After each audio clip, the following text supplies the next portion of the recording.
What I'm saying is the bike was the place that I went that all that disappeared. All the noise stopped, and I could just, like, I just got lost in it. And I'm glad I kept going, because in that next year, like, being able to dive into riding that way, like, really helped me. I never wanted to stop. I can see why my family might have wanted to. There's two things that pop up on my Instagram feed all the time, and one of them is the goon riding video from early on, and the other one is the battle with Stu. I can honestly say that was one of the funnest races I ever raced. We battled hard. The second moto we battled, but the first moto, it was like... It was on. It was on.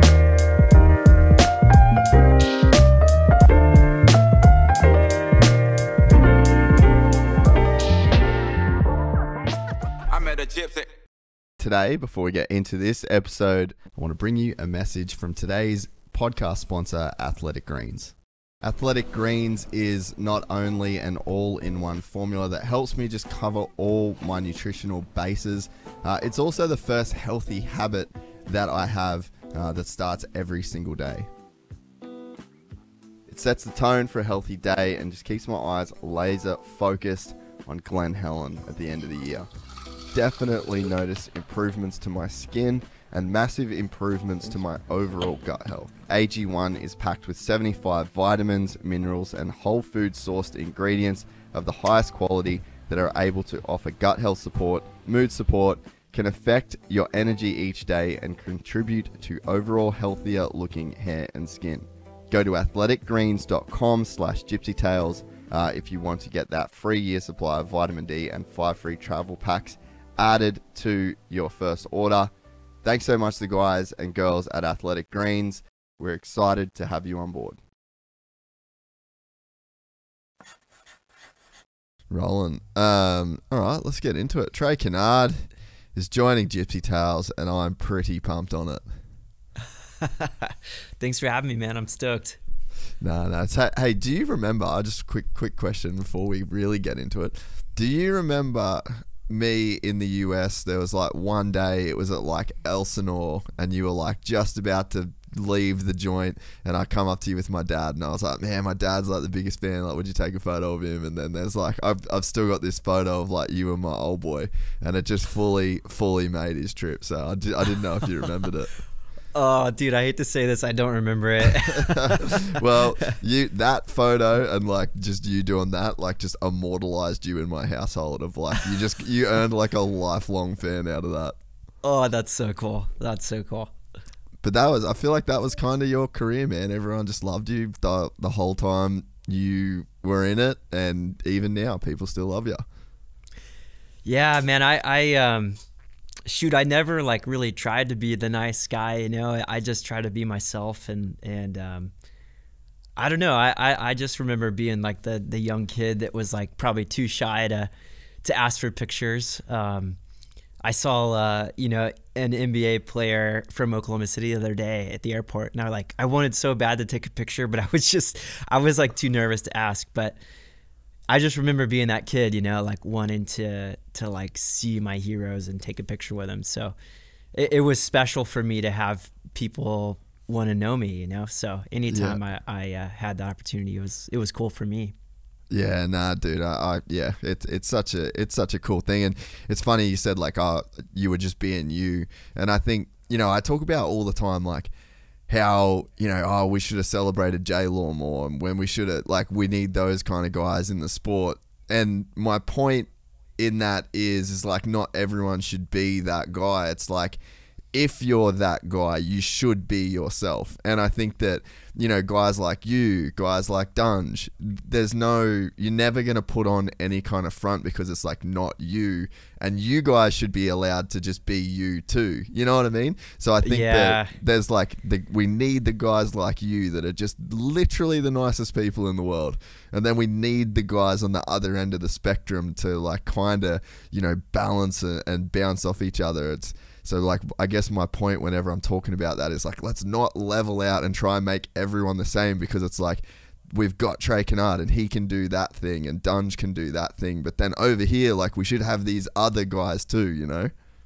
Yeah, I mean, it does a huge disservice to people when you want them to be a certain way. Like J Law, for instance, you know, if you take J-Law and you tell him to be this like clean cut, like good American kid, it looks bad because it's not who he is. And you can't really fake that, you know? It's like how he grew up, his household, his circumstances created Jason Lawrence. And so for us to ask him to be anything other than himself is kind of like, is not really a good thing. But I appreciate now, it seems like the age of social media is maybe getting a little bit back to personality, you know, like we're seeing personality from riders. Rather, you know, my age was like everyone was kind of doing that like super serious focus thing, and then the J-Laws were kind of like banned, you know, where I see it kind of going the other way now, like guys can be a little more themselves. Yeah, I think it's funny. So like you win your championship, and then on the opposite coast, J-Law won his championship, and it's like you couldn't have two more different dudes on like each separate coast. What did you like think of him at that time? I was just scared of him, honestly.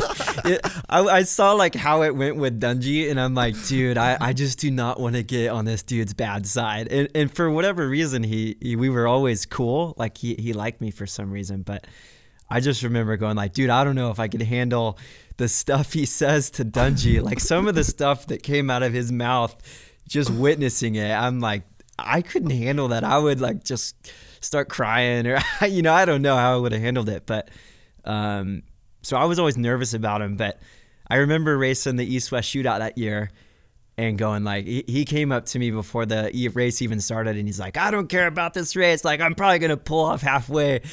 And so I was like, okay, well, at least I know I can beat him tonight, because he obviously doesn't care about this. But I think he did. I think he pulled off like halfway. But yeah, interesting guy. And I don't know. We always got along for whatever reason.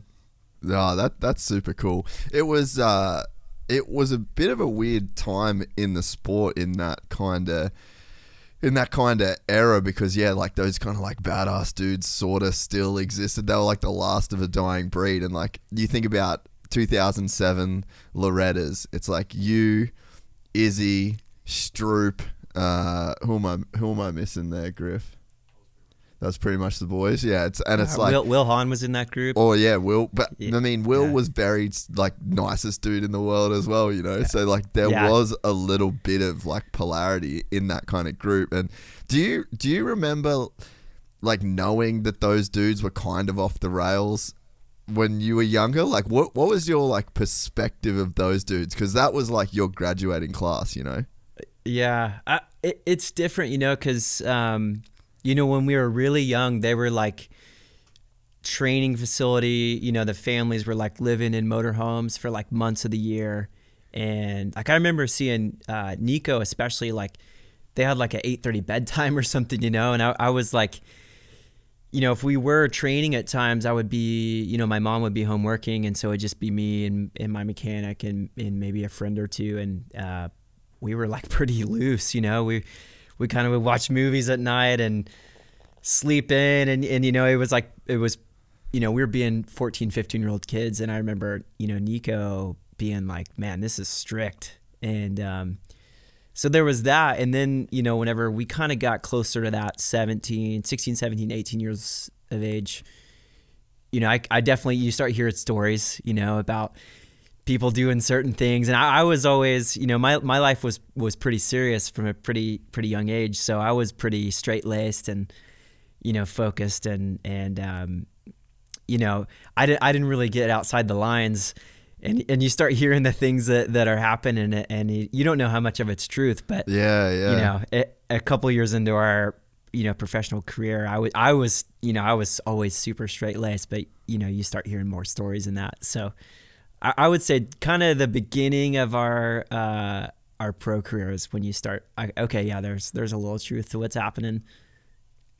Yeah, because I always wondered, you know, like, because you would hear things. I mean, like everyone kind of hears things, and I wonder, like, because I just remember you being like when I was there in the States was like when I was sort of saw like a lot of the start of your career. Actually, the first race I ever went to was Parlour when you won the championship. And nice. So I was like kind of, you were, you know, really doing your thing when I was over there. And yeah, like you'd hear stuff and which, you know, if I hear it, then obviously you're right. Like, you're probably going to hear it. And Yeah. I wondered like what you thought from like that side of the fence, you know?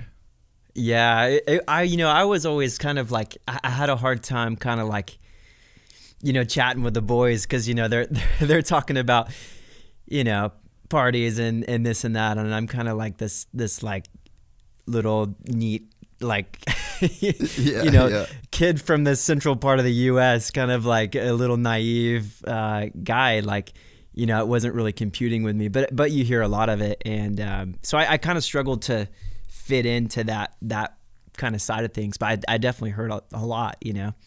Yeah. No, I could imagine it being like kind of like a bit of a weird sort of deal. It's probably weird just going into to a pro career as well. Like, and you guys, like, that was probably one of the craziest graduating classes, or like around that time, and it was like big contracts, big money, super young kids, like moving to California away from parents and stuff for the first time. Like, I mean, I feel like things get done a little bit differently nowadays, but that was a pretty crazy era to be a part of, and you like survived it maybe the best out of all of them. Yeah, it was wild. I mean, we all came in kind of like at the height. I mean, the numbers and stuff for contracts for like a select few riders are kind of back to that height, but money was like just pouring in that time, 06, 07, guys were making lots of money.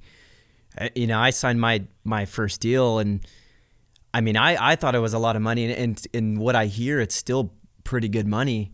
And then we like, I remember, just I moved to Southern California, like yeah, fresh 17-year-old kid. I raced the last 4 nationals, and then I as a 16-year-old, and I moved in with my mechanic as a 17-year-old. I didn't even know how to do my own laundry, I remember my mom like showing me how to, okay, yeah, this is how you do your laundry. And I was just like lost, and then she went back to Oklahoma, and I just like spent the next 4 months like figuring it out. And it seems like it's better now. It's just such a hard thing to figure out, like, because you're still a kid and you don't know a lot about life, and you don't have a lot of life experience. So all of a sudden you're a professional athlete, and then you've got all this money rolling in and all this new responsibility. And it's tough, man, because you kind of need your parents, but at the same time, the teams and that, they kind of want to like separate a little bit. And it's hard, cause like, my little brother's in college football, and the parents are just like, they go from high school football where they're like, they are in everything. Parents are talking to the coaches. And then, it's like, we went and dropped them off at college, and you get like an update email, every week or whatever. And that's it, and you go and you cheer from the sidelines, where, our sport, as a 16-year-old kid, you can't even rent your own car. So you need your parents, but it just gets really sticky, cause, you need that support, but at the same time, you also need to try to become your own individual. And I feel like in that time, things got pretty sticky with a lot of different guys. Yeah. Did you feel a lot of pressure as like in that exact moment of time where your mum's leaving, and you're like, even I think about like, where's the money go? Like, do you just have like a checking account that's getting like 40 grand a month put in it, and then like every month you're like, there's another, like, what is going on here? Like, I can imagine that's because you spend your life thinking that's what you want, and that's what you're like working towards, but then there's like literally a day where it's like, okay, I'm getting paid on like the 15th, and then it's the 15th again, and you're just like, what is going on here? Yeah, it's odd, and I was pretty naive to it. I remember like asking my mom, hey, I'd really like to buy a van, like, do you think I can buy like this used van? And she's like, yeah, you can buy a van. Like, and then, we went and like paid cash for it or whatever. But it's odd. And it opens a whole new world of like problems too, yes. cause you, all of a sudden you're in this, like, you go from like your family scraping by, just acquiring so much debt just to race on the weekends as an amateur.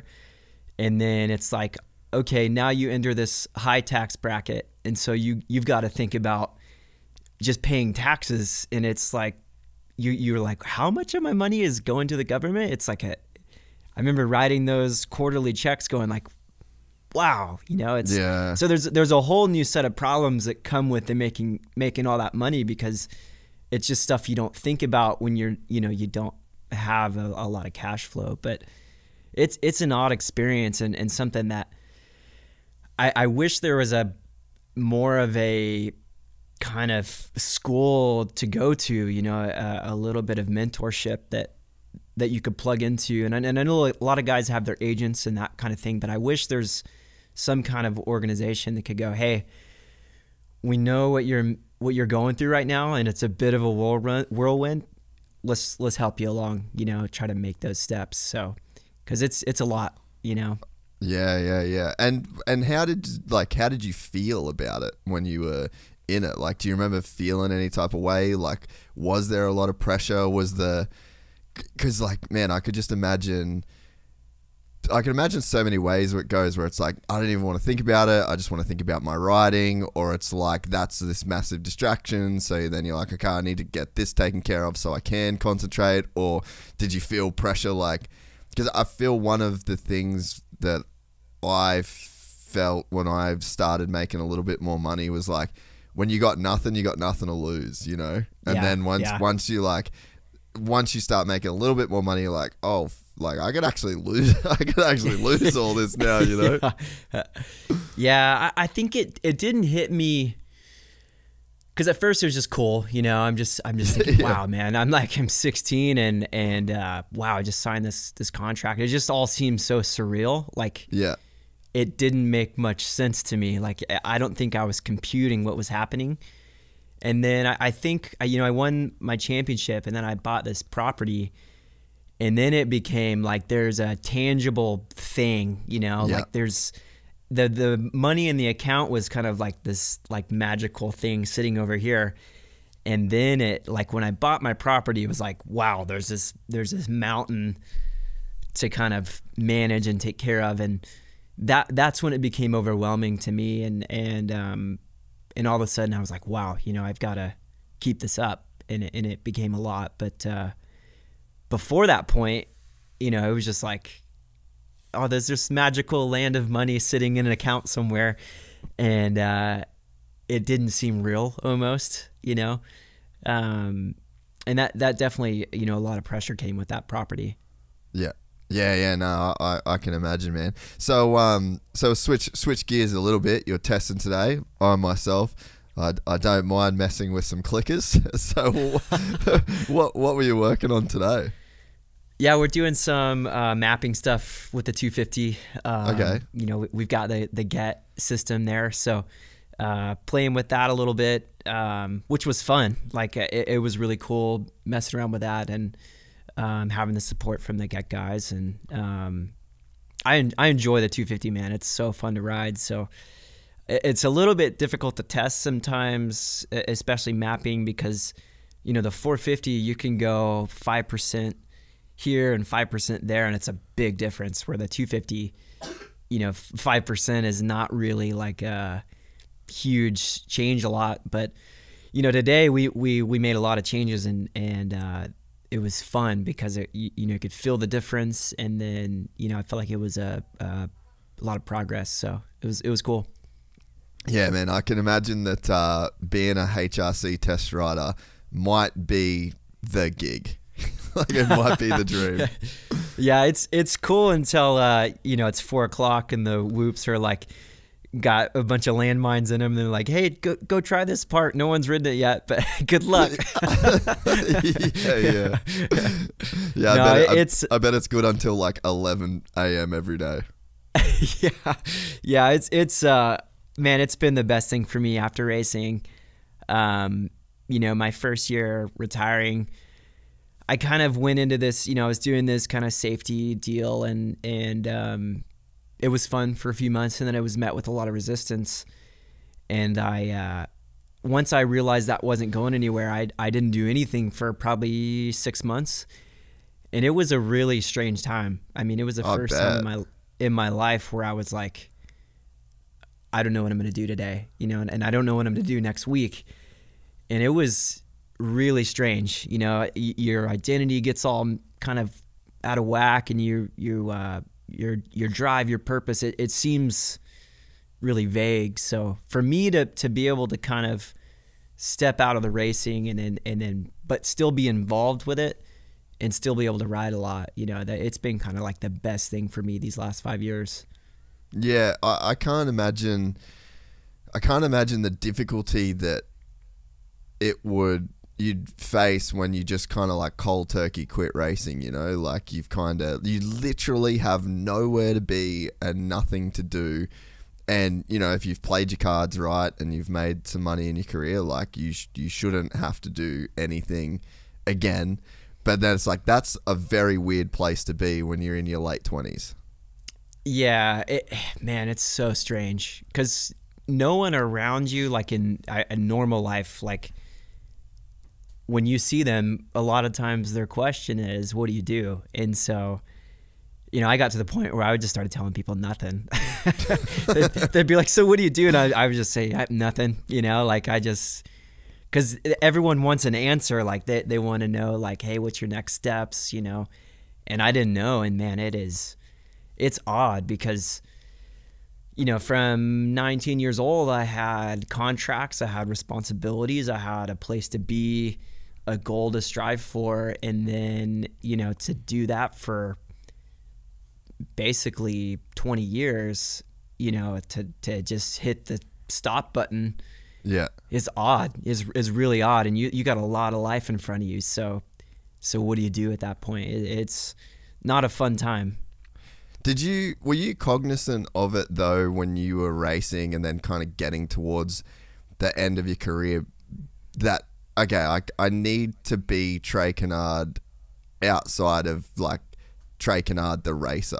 Because I think that, you know, there's a lot of guys, and I mean, dude, I can see guys where they've been retired for a while and they're still like their identity is still so tied to like what they did and their accomplishments and who they were. It's like, it's a very slippery slope, and I feel like it can cause a lot of unhappiness in people. It can cause people to like keep going maybe way longer than they should, which can lead to like injuries, and then like you can really compound struggle if you don't have the identity part of the equation kind of figured out before you pull that ripcord.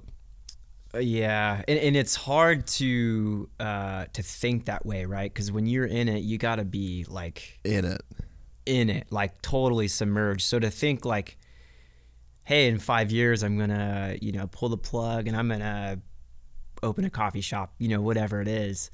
It's like your head doesn't even go there, and it can't really go there because, especially like the one of the reasons I knew I was done is I was racing Redbud in 2017, and I was thinking, and I was like, and then all of a sudden I'm not reacting. Yeah.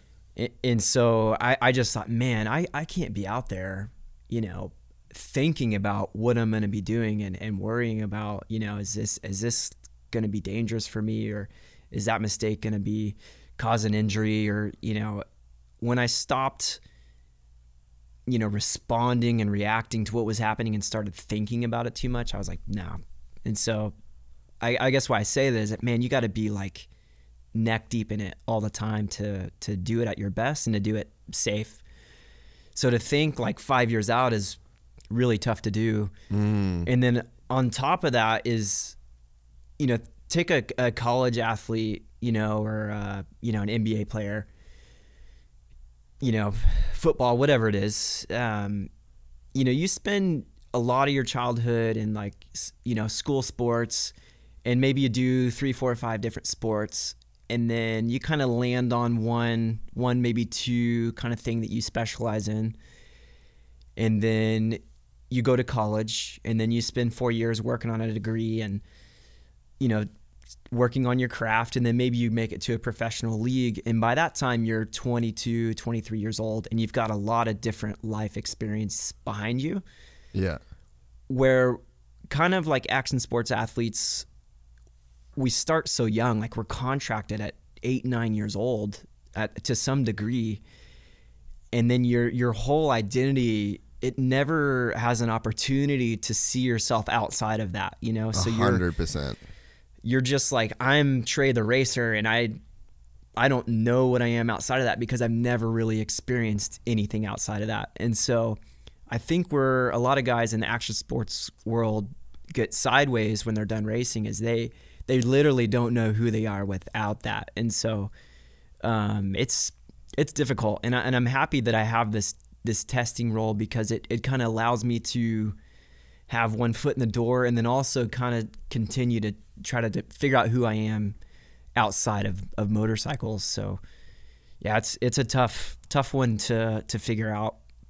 Yeah, man. And not a lot of guys get, you know, that opportunity that you got to kind of, you know, like you said, you still got one foot in the door, like you're still at the races, like you still, because I mean, you love it too, you know, like I think that's another thing is like, you look at a guy like Chad Reed or Jeremy McGrath, or it's like, dude, as if they would stop racing if they could like keep, do you know what I mean? Like, oh yeah, McGrath would still be in Supercross champion if he could. Yeah, you'd still do it, you know, like you love to do it. And then it's like when something that you love gets taken away. And then there's like, it's so gnarly. Like, oh, what bikes are you going to be on? Is anyone going to give you bikes? Does anyone care enough about you when you're done to give you bikes? Or are you going to be the 2-time Supercross champion that's rolling up to a dealership buying, you know, like there's some like weird feelings that come with that too, you know, like there's actually a lot to navigate. It's weird. And I don't think you realize how addicted you are to all of the good chemicals. You know, I remember, you know, whenever a couple stories come to mind, whenever I first stopped, I really stopped for my head. I had kind of 3 or 4 concussions the last couple years that I had them and I wasn't recovering like I had before. You know, like the symptoms were lasting longer and longer. And there was a lot of research about CTE coming out, and it just got spooky. So I didn't do anything physically for probably 5 months. Yeah. And I remember riding my mountain bike, and I washed the front end, like going over this little spine, and I started laughing. And I was like, you know, I'd always heard the term adrenaline junkie, and I'm like, that's so stupid. Like, I'm not in it for the adrenaline. But I started giggling, you know, like not even really thinking about it. And then they just hit me in that moment going like, oh, okay. Yeah, you're maybe whack. Maybe it was a little bit about all the good feeling, adrenaline, and just another story that comes to mind is Ryan Hughes. I remember going to Anaheim 1. I was doing my safety deal, and he came up to me. He's like, "How you doing, man?" And I was, you know, giving him the standard, "Hey, I'm, you know, great, just trying to figure life out." And he goes, "No, how you doing?" And I'm like, "Dude, I'm struggling." But we were standing on the floor of Anaheim, and he kind of goes like, once you've been in this, you know, how do you go anywhere else? And I, you know, I respect that because, you know, once you've been on the center of attention to 60,000 plus people, you don't realize how much of that, you know, a validation and recognition and namesake, all that, you don't realize how much of that is actually feeding your identity and making you feel good. And you don't realize how much of that you're actually doing it for. And you know, especially for me, you know, faith was always a big deal to me. So, you know, those types of things are things that I would kind of shy away from in a way, as far as, you know, getting validation from people and that kind of thing. But I guess I just didn't realize how much of that I was really kind of addicted to. Yeah. Whether it was the, you know, "Hey Trey, you're a great guy, you know, I love watching you ride. Remember this race or that race?" Or, you know, "Hey, you know, like, man, that scrub was sick. I have that poster." You don't realize how much of that is actually feeding your identity until it's like not there, you know? And then you're like, well, if people aren't telling me who I am, then who am I? I don't know who I am unless people are telling me who I am. And so it's a strange thing to navigate, but I think you can come out of it. You know, I think a lot of people get bitter, you know, they hit that hard stop and then they're like, I hate racing. I hate, you know, no one called me whenever I stopped and got out of the sport, and no one wants to give me a bike, like you said, that kind of thing. And I can see how it could be easy to get that way, but you got to realize how much of it was really good, you know? Yeah. And man, not many people get the chance to do that. Like, it is a small percentage of the population. So it's a difficult perspective switch, but I think if you can be grateful for what it was and realize, wow, this was a great time in my life. I think if you can take that, I think that's the way to look at it. Yeah, man, honestly, like, really cool to hear you talk about it, and you're being a man of faith in the way that you are.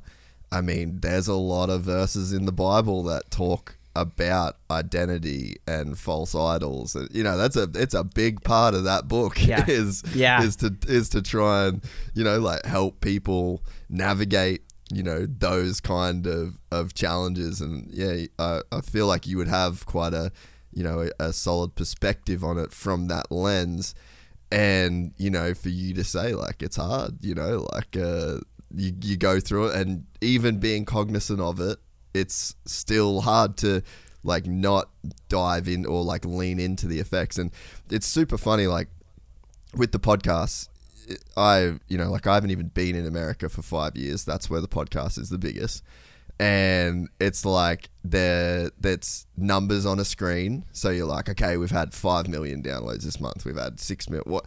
It's like, that's a lot of people, but you don't. It's very hard to, like, quantify it. So it's like, I'm a very normal person when there's no studio and when there's no internet. Like, if I don't go on my phone, I'm a very normal, like, it's just me. And then if I go into internet world, or if I go to a Supercross race, then it's like a very different thing. And it's so weird to see, like, the feelings that are attached, and the, like, it is a very, very weird thing to kind of navigate. And I'm kind of glad I went through it at the age I did, you know, like, I think I was like 29 or 28 when I even started the podcast. And luckily, being around a lot of people that went through it as well, I think I could kind of, like, see how it had, like, affected people. But yeah, you're very right, man. Like, there'll be a big podcast go out and you're just crushing it. You're getting millions of views and you're seeing the AdSense money go up, and then you're seeing the comments and people are stoked and people are calling you. And then you've got a couple of weeks where there's, like, not that much going on and the phone doesn't ring and the money doesn't go. You just, like, you start to feel like this pull towards that thing again, you know. It's very, very weird to monitor in yourself. Yeah, it's tough. I think for me, I didn't realize too, like, that I craved it, you know. You know, I would go to, like, these, you know, these summer camps or whatever, you know, and you know, FCA camps, things like that, Panic Rev, all these ministries in the moto industry, and I'd be like, you know, hey, my identity is in my faith, you know, I'm outside of this, you know, this is something I do, it's not who I am. Yeah. And that's one thing to say, but it's a whole nother thing. I think it's really tested whenever you don't have the thing that's been feeding that. Yeah. So yeah, I think though I'm grateful that I learned that, you know, in my 20s though, because it's easy to see something like, once I get there, I'll be happy, content.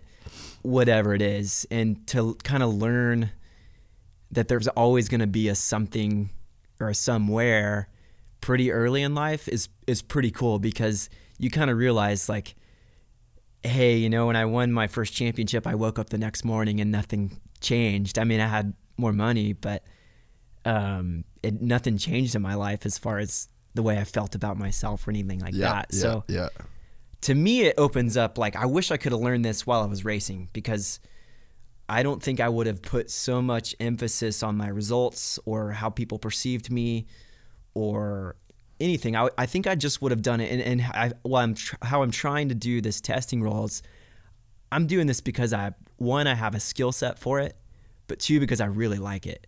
Yeah. And that's a pure way to do something, you know, and I think you can get a lot of enjoyment out of doing things that way. You know, whereas if you're doing it for attention, even if you're not aware of it, and then you don't have that, it's a bit of a letdown, you know. But if I'm doing this just because I really want to do it, it's in my core, and it's something, it's a part of my story, and I want to continue to do it simply because I like it. To me, that's way more pure, way more enjoyable. Yeah, and I completely agree, and it's very hard when the outcome of you being successful at those things gets you the other things, you know. But I think that's probably like my advice to anybody whenever people come to me for, like, if it's media stuff or if it's like whatever they're trying to do. I always just say to people, like, if you can figure out some things that are always there, like, because views aren't always there, money's not always there, but if you can figure out something that's always there that you really, really love about what you're doing, then, like, you can kind of make it through those times, because there's always going to be peaks, there's always going to be valleys, and it's like you have to have something that's like this central line that stays in the middle of those highs and lows. And if you can do it for those reasons, then you are going to be able to succeed long term. But also, like, that's when you do get the rewards, you know. It's like if you are the person that loves training and loves riding their bike and loves the challenge of going racing and testing themselves and working on their weaknesses, like, you're probably, like, that's always going to be there. Like, you can always rely on that in yourself. And then with that, you're probably going to get some pretty good race results, you know? Yeah. Yeah. You're actually doing your best in that mindset. Yeah. Rather than, you know, kind of chasing results or money, or if I get this bonus, or I totally agree with that. Like, I think someone that's probably done that really well is Justin Brayton, you know. For sure. Yeah. I remember going to our local arena cross and watching JB when I was like, I must have been 12 or 13. And I'm like, who is this guy? And then I remember my first year racing professionally, and I'm like, that's the same Justin Brayton that was at the Lazy E in Guthrie, Oklahoma, like 10 years ago. And just to see the way that he has progressed, like, you know, to see, I mean, at the last 3 years, I mean, man, he was riding awesome, like unbelievable. And to see his journey, like he was concerned about his craft and kind of making sure that he made the most of this opportunity. And yeah, I'm sure he had his goals or whatever, but I just think he did that really well. And I think Ken's probably done that pretty good this last year. I was literally about to say, I think that Kenny showing up to High Point because his son said he wanted to go to the races, that's like a really beautiful example of that as well. You know, like, Kenny could have rocked up and got smoked by Ty Masterpool, but and he would have been cool with it, you know. Like, he went there with like really pure intentions, did his thing, and got a great result as the outcome. Yeah, and what's cool, you know, having the experience of just getting to know Ken the last few years, and then staying in touch with him through this whole process. You know, I was kind of talking with him as he was riding all those bikes, and I told him, I said, just ride all of them, you know. In production testing, we ride all of them, and there's things I like about each bike, but one of them is going to fit you, you know. And when he rode that Suzuki, I remember talking to him, and he's like, dude, I love the thing, you know. And it was like kind of surprising to me because it's got such a bad rap over the last few years, but it was cool because, you know, I really think, he got paid well to go there, but I really think that he made that decision purely based on what he wanted. And, you know, to see kind of this last year unfold for him is really cool because I definitely saw the difficulties that he had the last few years, and it was becoming difficult for him to keep showing up, and it was becoming, I think, no fun for him. And now to see where he is now, and it's like, it's pure for him. It's pure for him to be at the races and pure for him to want to train. And it's really cool for me to see as his friend, you know, to see him where he's at now.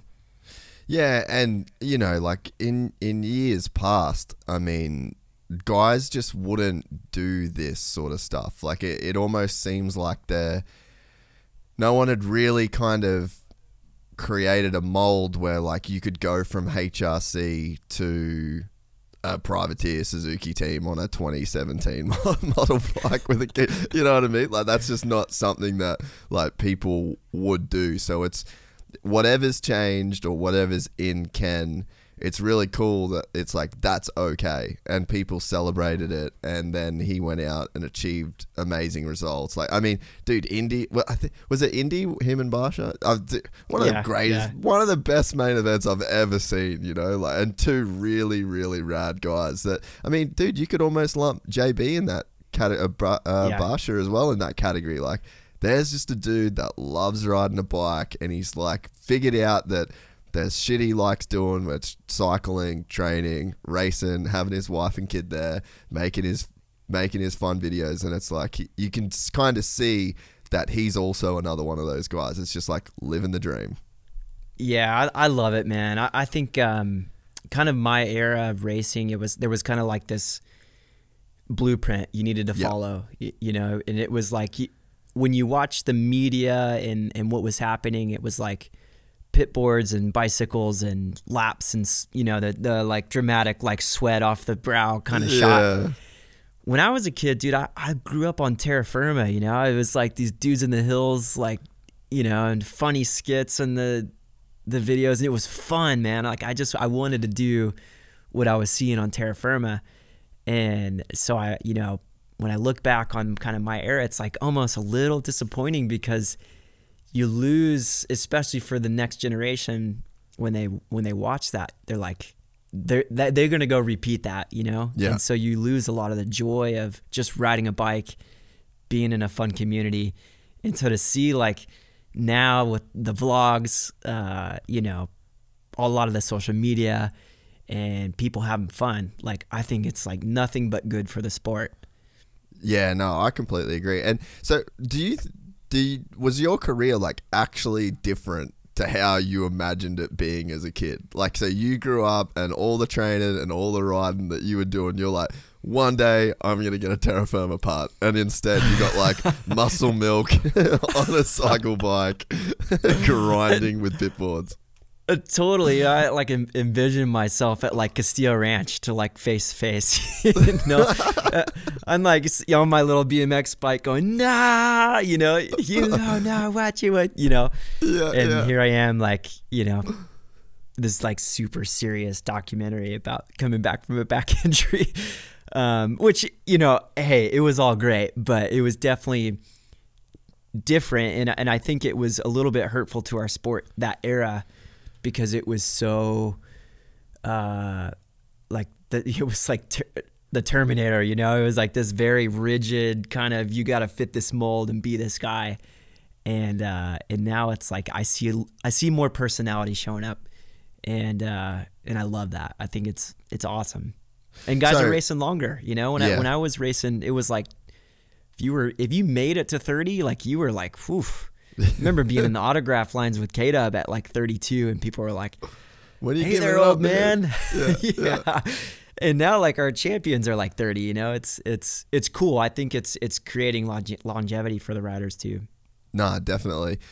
Speaking of longevity, are you coming for this 15 grand that's up at Washougal for the top finishing two-stroke? Surely there's a 2007 CR250 that you can get. Oh, dude, I've rolled the dice at Washougal and it's come up snake eyes a couple times, and it's come up. Yeah. I don't even want to touch that track. One of my best days riding ever there, 2010. I think I qualified first or second, and then both hole shots and both wins. And then I had, 08 was the first time I broke my femur in a turn with a lapper there, and then 2011 up Horsepower Hill. So anytime I left Washougal, like on my 2 feet, I was like happy about it. Yeah. Anytime you were the one driving out of Washougal was a good day. Exactly. That hospital ride, the ambulance is like the worst too, because that road, it's Going like into the track, windy and bumpy and like 30 minutes long. I remember, with a femur, bro. Oh, yeah. The second time I broke my femur there, I remember going like, dude, just please like take me to my rental car. I can't stand to be strapped to this. I did it once. I don't want to do it again. But they're like, no, you know, you could have internal bleeding, whatever. But yeah, so not lining up at Washougal for sure. Dude, I wonder who's gonna. Did you see that the whole moto memes thing that they put? Yeah, dude, 15 G's for a 2-strokes. Actually, that's a pretty sick little deal. That's good money. Like you don't just go make 15 G's like out of the blue right now. I think that's what you get to win the 450 class for the. It's probably less. Yeah, maybe. I think when I last, the national I won was like, I think it was like 10 or 12 grand or something. But yeah, go do good on a 2-stroke, you make that. Yeah. So to go back to the testing thing a little bit, how does a factory 250F today compare to the one you won your championship on in 2010? Carbureted, twin pipes.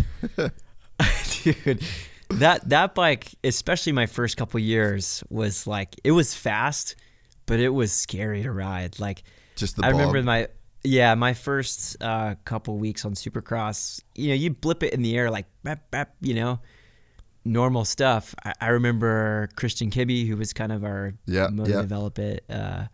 He was like, hey man, you got to quit doing that. He was like, that could be bad. So I like developed this habit.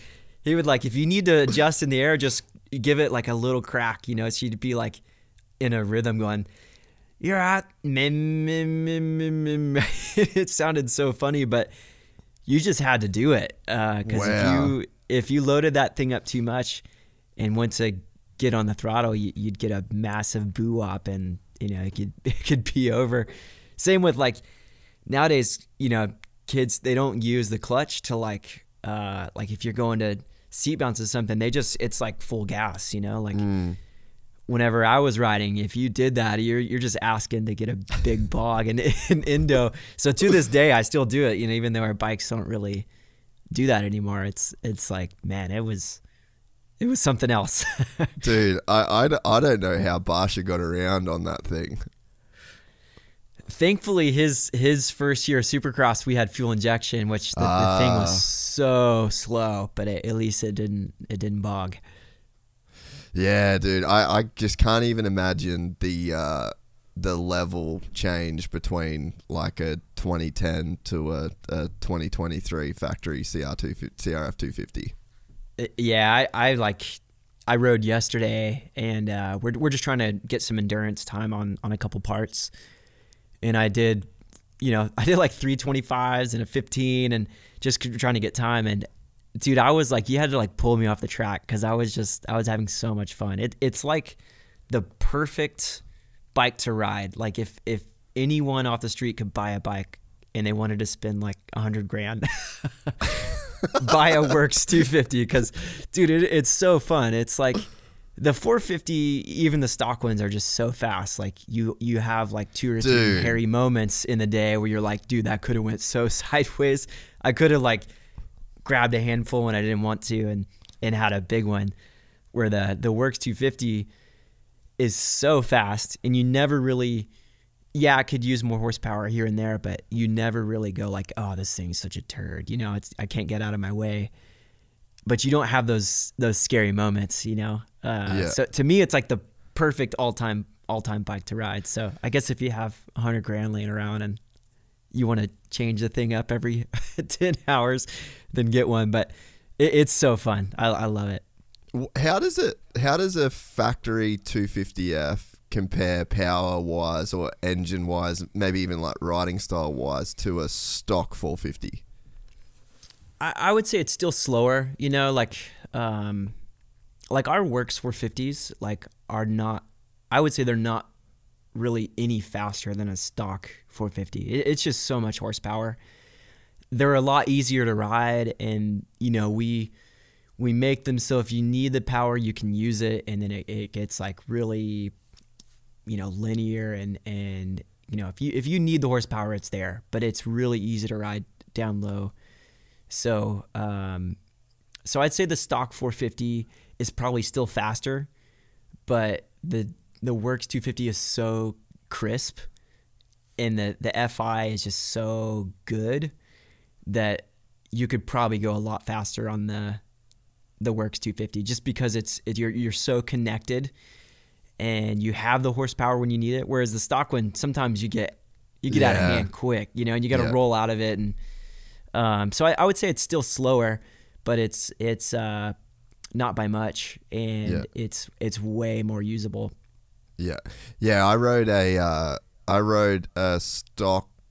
I think it has a pipe on it actually, but a 450 in Dubai in the sand, and I got a gas 450 over there, box stock. Well, motor wise, it's got suspension, but just did a back-to-back lap on this Honda, and I was just like, holy shit, bro. Like, this thing, it's like, in the middle of that power band is just like a whole lot of shit I don't need. Yeah. I think they probably get irritated with me in production testing, because I'm like, I want that slow map, you know. It put me in trail rider mode, you know. That's all I need. And that, you know, you kind of need that, like, you know, your everyday guy that's buying a 450 wants that, like, exciting power. But I'm always like, man, make it slower. I just want to, like, I don't need that, you know. And here I am, like, as a former champion, as a, you know, tester for the race team.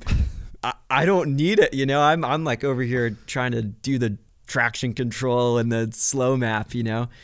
And then it's funny to me when I see these guys at the local level, you know, buying cams and pistons, and I'm like, you're never gonna outride that bike you just bought, like, stock. You know. Yeah. Dude, my dad, it's so funny, man. My dad, the shit that he said to me when I was 12 has just never been more right in my life to this day.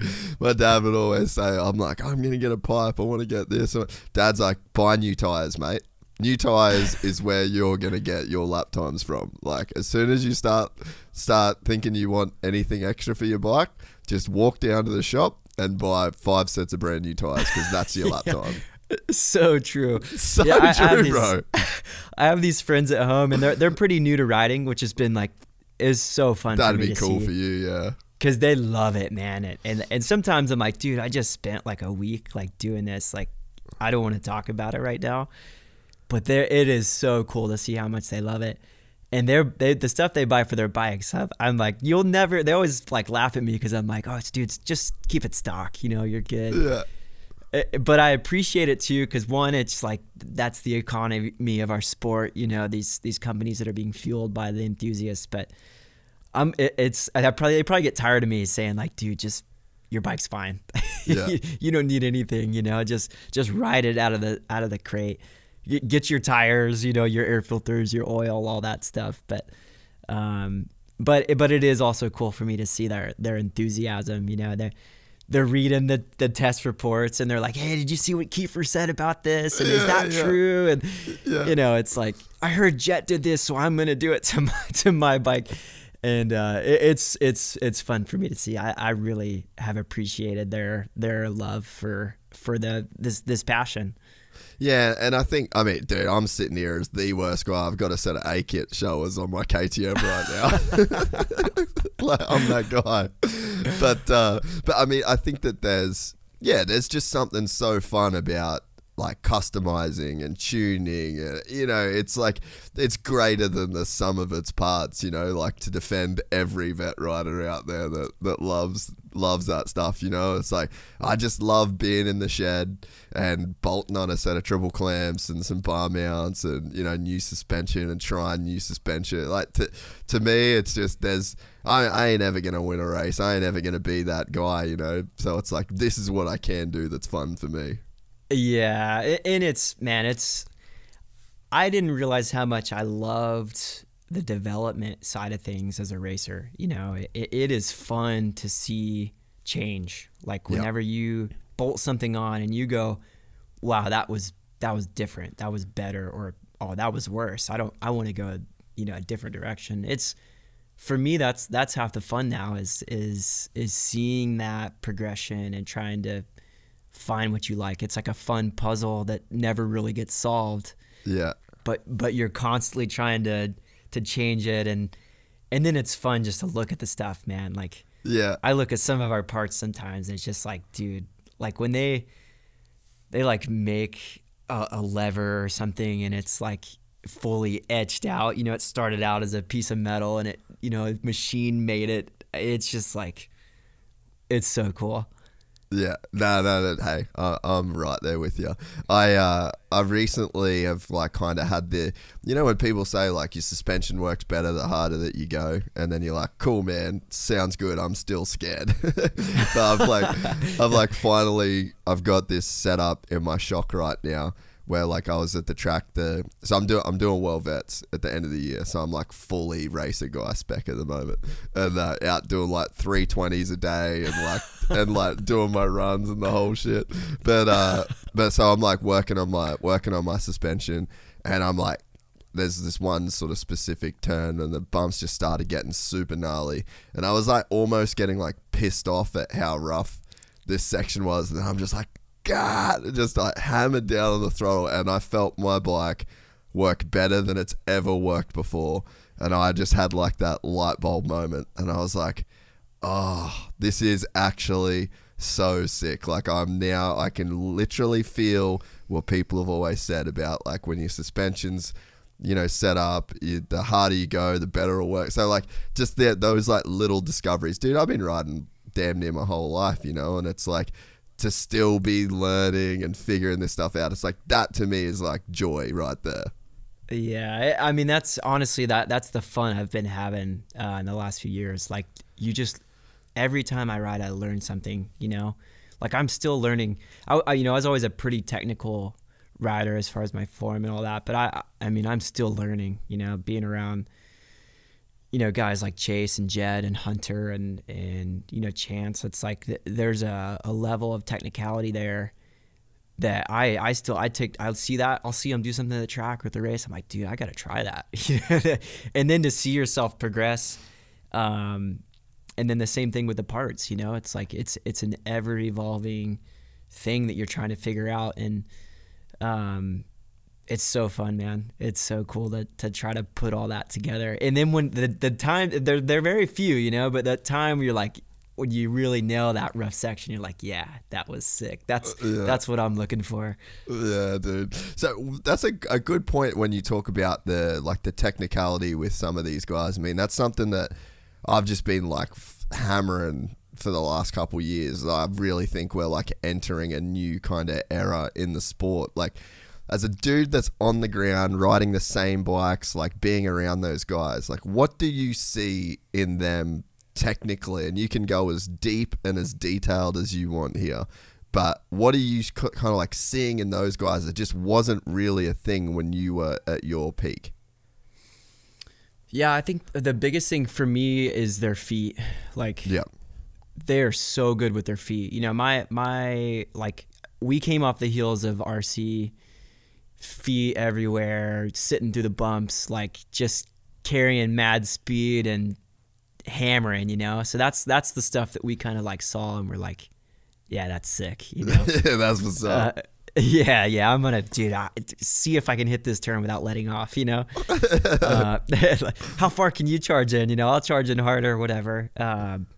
But to see like their feet are so good all the time, and that kind of like translate to where their knees are and where their hips are.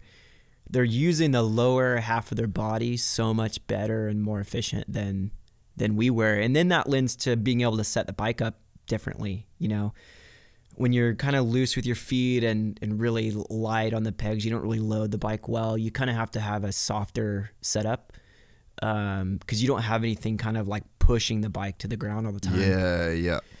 So I would say the rear of the bikes has gotten stiffer in the last 5-10 years.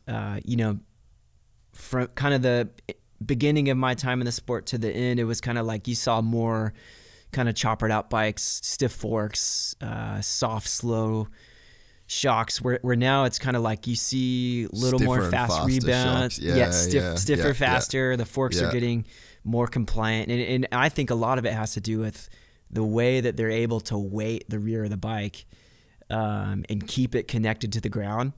And they're not so reliant on the top of their bodies, you know, so they can keep it glued down. And then also when you do that, you can have a softer fork because you're not relying so heavily on smashing into things and, you know, just doing more mile an hour into the turn. And instead it's like, I'm going to be methodical with my feet, methodical with the lines, methodical with the throttle. And it's going to be more about miles per hour than it is actually just smashing everything.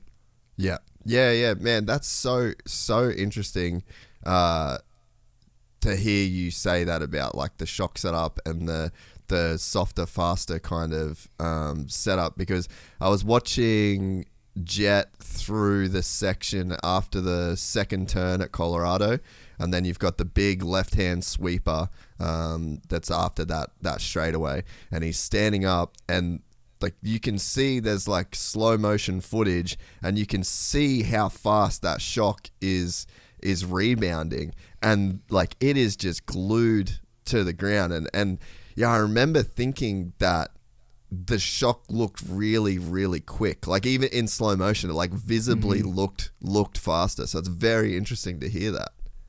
Yeah, and it's I think our bike in general likes it just that. leans towards that. Yeah, it leans towards that for sure. But I also think that it's kind of the trend. I think things are headed that way as far as, you know, dampening character and things like that, where, you know, me going through that section, you know, 10 years ago, you know, I don't think I would have been connected enough to the pegs and to the bike. I probably would have just been bucked all around by it, you know. I would have wanted that thing slow and dead, and, you know, stance was so big in that time. We wanted that that thing basically to never move. And so you see it looks like a trophy truck, you know. It's like the wheel is just like, you know, and I thought it looked really cool through there. Like it was glued to the ground and he was going so fast. So it's definitely, I think Ken brought some of that to our team.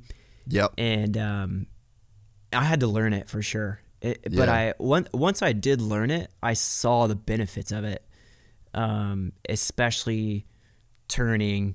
You know, you get that chatter, how well it actually follows the ground and gets through there. There's some major benefits to it.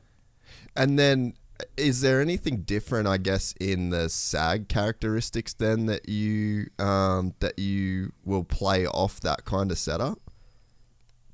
Yeah, I think for a bike, it's about a range. You know, when I was racing and kind of in that era, it was like every bike kind of wanted to be 105 to 108, you know. I've kind of thrown all that out the window now. It's like, it's just a number. So if that number ends up being 98 or that number ends up being 112, like it's just a number. And then you build your range from there. Yeah. I see some mistakes with that sometimes. Some people are like, no, the bike has to be 105. That's what, you know, whatever. When now it's kind of like the bike, our bike works in a range, and it's kind of like 100 to 105. We get outside of that, it kind of gets a little bit tough. You know, 98 to, I'd say we're 98 to 102, 105. That's kind of like our range, you know, and each guy can kind of vary from there. But I think for sure that it's trended higher. Yeah. In sag numbers, you know, well, I guess lower in sag numbers, but the actual height of the bike, I think, is gone up a little bit. Yeah. And I think it was really interesting this weekend in particular to watch the difference between Jett's bike and Ferrandis's bike. Like, dude, they had that Yamaha sagged out. Like, he looked like he was riding a legit chopper with the bars that he runs too. So I think... it was very, very interesting to see like the direction, because they're obviously like that team. They're obviously just like kind of chasing something around. And even before the Nationals started this year, I was watching the MXGP boys at Argentina. I don't know if you follow the GP stuff much, but man, those Yamahas look twitchy at that first MXGP. And I was like, huh, shorter, like more compact setup. This thing's killing it in Supercross. Like, how's it going to go outdoors? And then you see that those boys were really struggling with it in the GPs. And then if you look at what they've had to do on Ferrandis's bike to obviously like compensate, it's it's crazy to see the difference. Yeah, and again, going back to the range of those numbers, certain bikes you just have to kind of deal with it, you know. Like Chase really struggled the first couple years because our bike, it likes to be tall in the rear, and if you kind of go against that, it starts to do things that that aren't great, you know. Yeah. And Chase was really fighting that. He really wanted the rear of the bike low. Is that because of like, so for me, when I ride a Honda 450, that I feel like very, very cautious of the front end. Like it feels very tucky. Like compared to a KTM, I feel like I probably lean on the KTM way too much, like, and trust the front a lot. I had a period of crashes a couple years ago where I was just constantly tucking the front because I was like really leaning on it. So in my mind, with like Chase wanting it a little bit lower, is he trying to get away from like that kind of like nervous, like front end sort of feeling? For sure, chasing stability. That's and then the natural, you know, when you go into a set of whoops and the rear's high, you kind of go like, oh man, I don't know how this is gonna work. Yeah. But it's what our bike likes, and so we've had to find other ways to find the stability with keeping the rear in a range that it works in. Yeah. So it's tough with a first year model, you know, with the Yamaha. I know that's the difficult task, is trying to figure out what it likes, and I'm sure they're trying to. I think it's a 2013 swing arm. yeah, and I wouldn't be surprised if you're trying old stuff. You know, you really search in those times, but they'll get it figured out. You know, I think that's pretty typical for the first year of a big change like this. Is you got to spend a year getting to know what it wants. Yeah, no, definitely. So, what is the best factory Honda 450 ever that you've ridden? Oh man,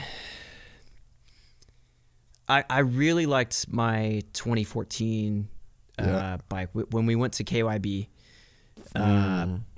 We went from the SFF Showa, which, you know, wasn't a popular fork. It was. I didn't like that. Really, fork. I don't know anybody that really did love it.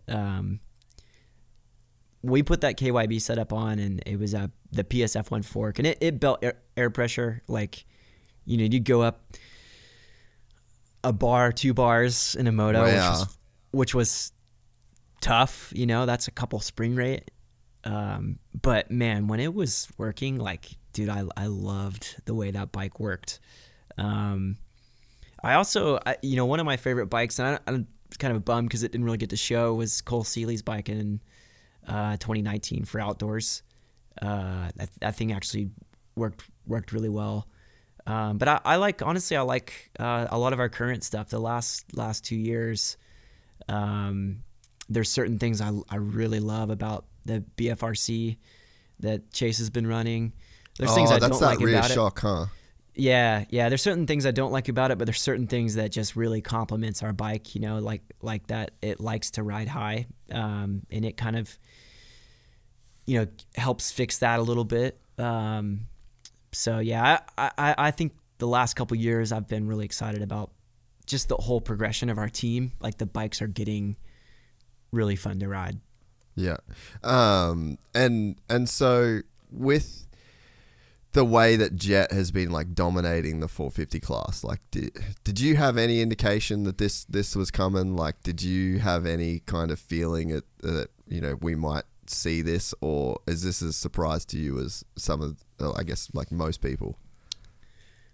I knew he was going to be good. Just the way that he rides the bike, you know, he rode his 250 it's kind of like the ideal weight around a 450. And I think he's probably taken notes from a lot of different guys, and those guys are great. You know, the Lawrences are great at kind of going like, oh, I like that, I'm going to try to implement that. You know, or I don't like this, I'm not going to do that. And so I think they've probably implemented a lot of things. But whenever I watched him last year, the way that he is with the power, you know, his technique, I really feel like it was probably going to go good. But I didn't know until Motocross of Nations, probably that first moto, or was it the second moto, whatever one he rode good. I was kind of like, okay, yeah, it's translating. You know, it's really going to happen for him. So I just think there's a lot of great combos there that he's pretty advanced in his approach on the bike. You know, the way that he is methodical about things is a little bit ahead of his time as far as his age in this class. So I guess to answer your question, I was unsure, but once I saw Motocross of Nations, I was like, okay, yeah, he'll be just fine. Yeah, and you think like, so let's say he goes till he's 29. Yeah, like he'll have challenges. You know, I think you know, Tomac being gone is you know, doesn't help. I think he's probably making it look easier than it is. You know, he's still pushing, you know, even though he makes it look so good. So and then Chase too, you know, Chase I don't think was at his best at Paula, and you know, still was fighting. So I think there's a handful of guys that will challenge him, but man, if he continues in this progression of the way that, you know, he works with Dazzy and Hunter, and the way that the thing that I admire the most about them is their process. Like, a lot of guys will get frustrated. Say you miss 1 or 2 tries testing, you know, they'll get really frustrated and go like, oh, you know, let's just go back to what worked. You know, I don't want to, you know, I don't want to keep going. You know, we aren't finding anything. Where what Dazzy's done with these guys is he goes, no, you know, this is what works about this. And yeah, there's those kinks there, but we'll work them out. But it's a process, you know, and if we follow the process, the bike, the thing that we're trying to fix is going to get there. And I see that their approach, kind of like the whole, everything as a whole, they're working towards, you know, 2 to 5 years out. You know, it's not just about this weekend. And I think I probably missed that in my racing. A lot of guys do, because you're so in the moment and you want to get it right now. And they certainly have urgency, but I think where they're getting it right is, and I think Johnny O has probably helped them have that mindset. But they're working on getting the momentum going, and I think they'll continue to keep the momentum going because they're not getting too carried away with the highs and the lows of it all. Yeah, and I think I said this a while ago, that I think it was a while ago now, but I said I think that everyone's probably like a few years behind.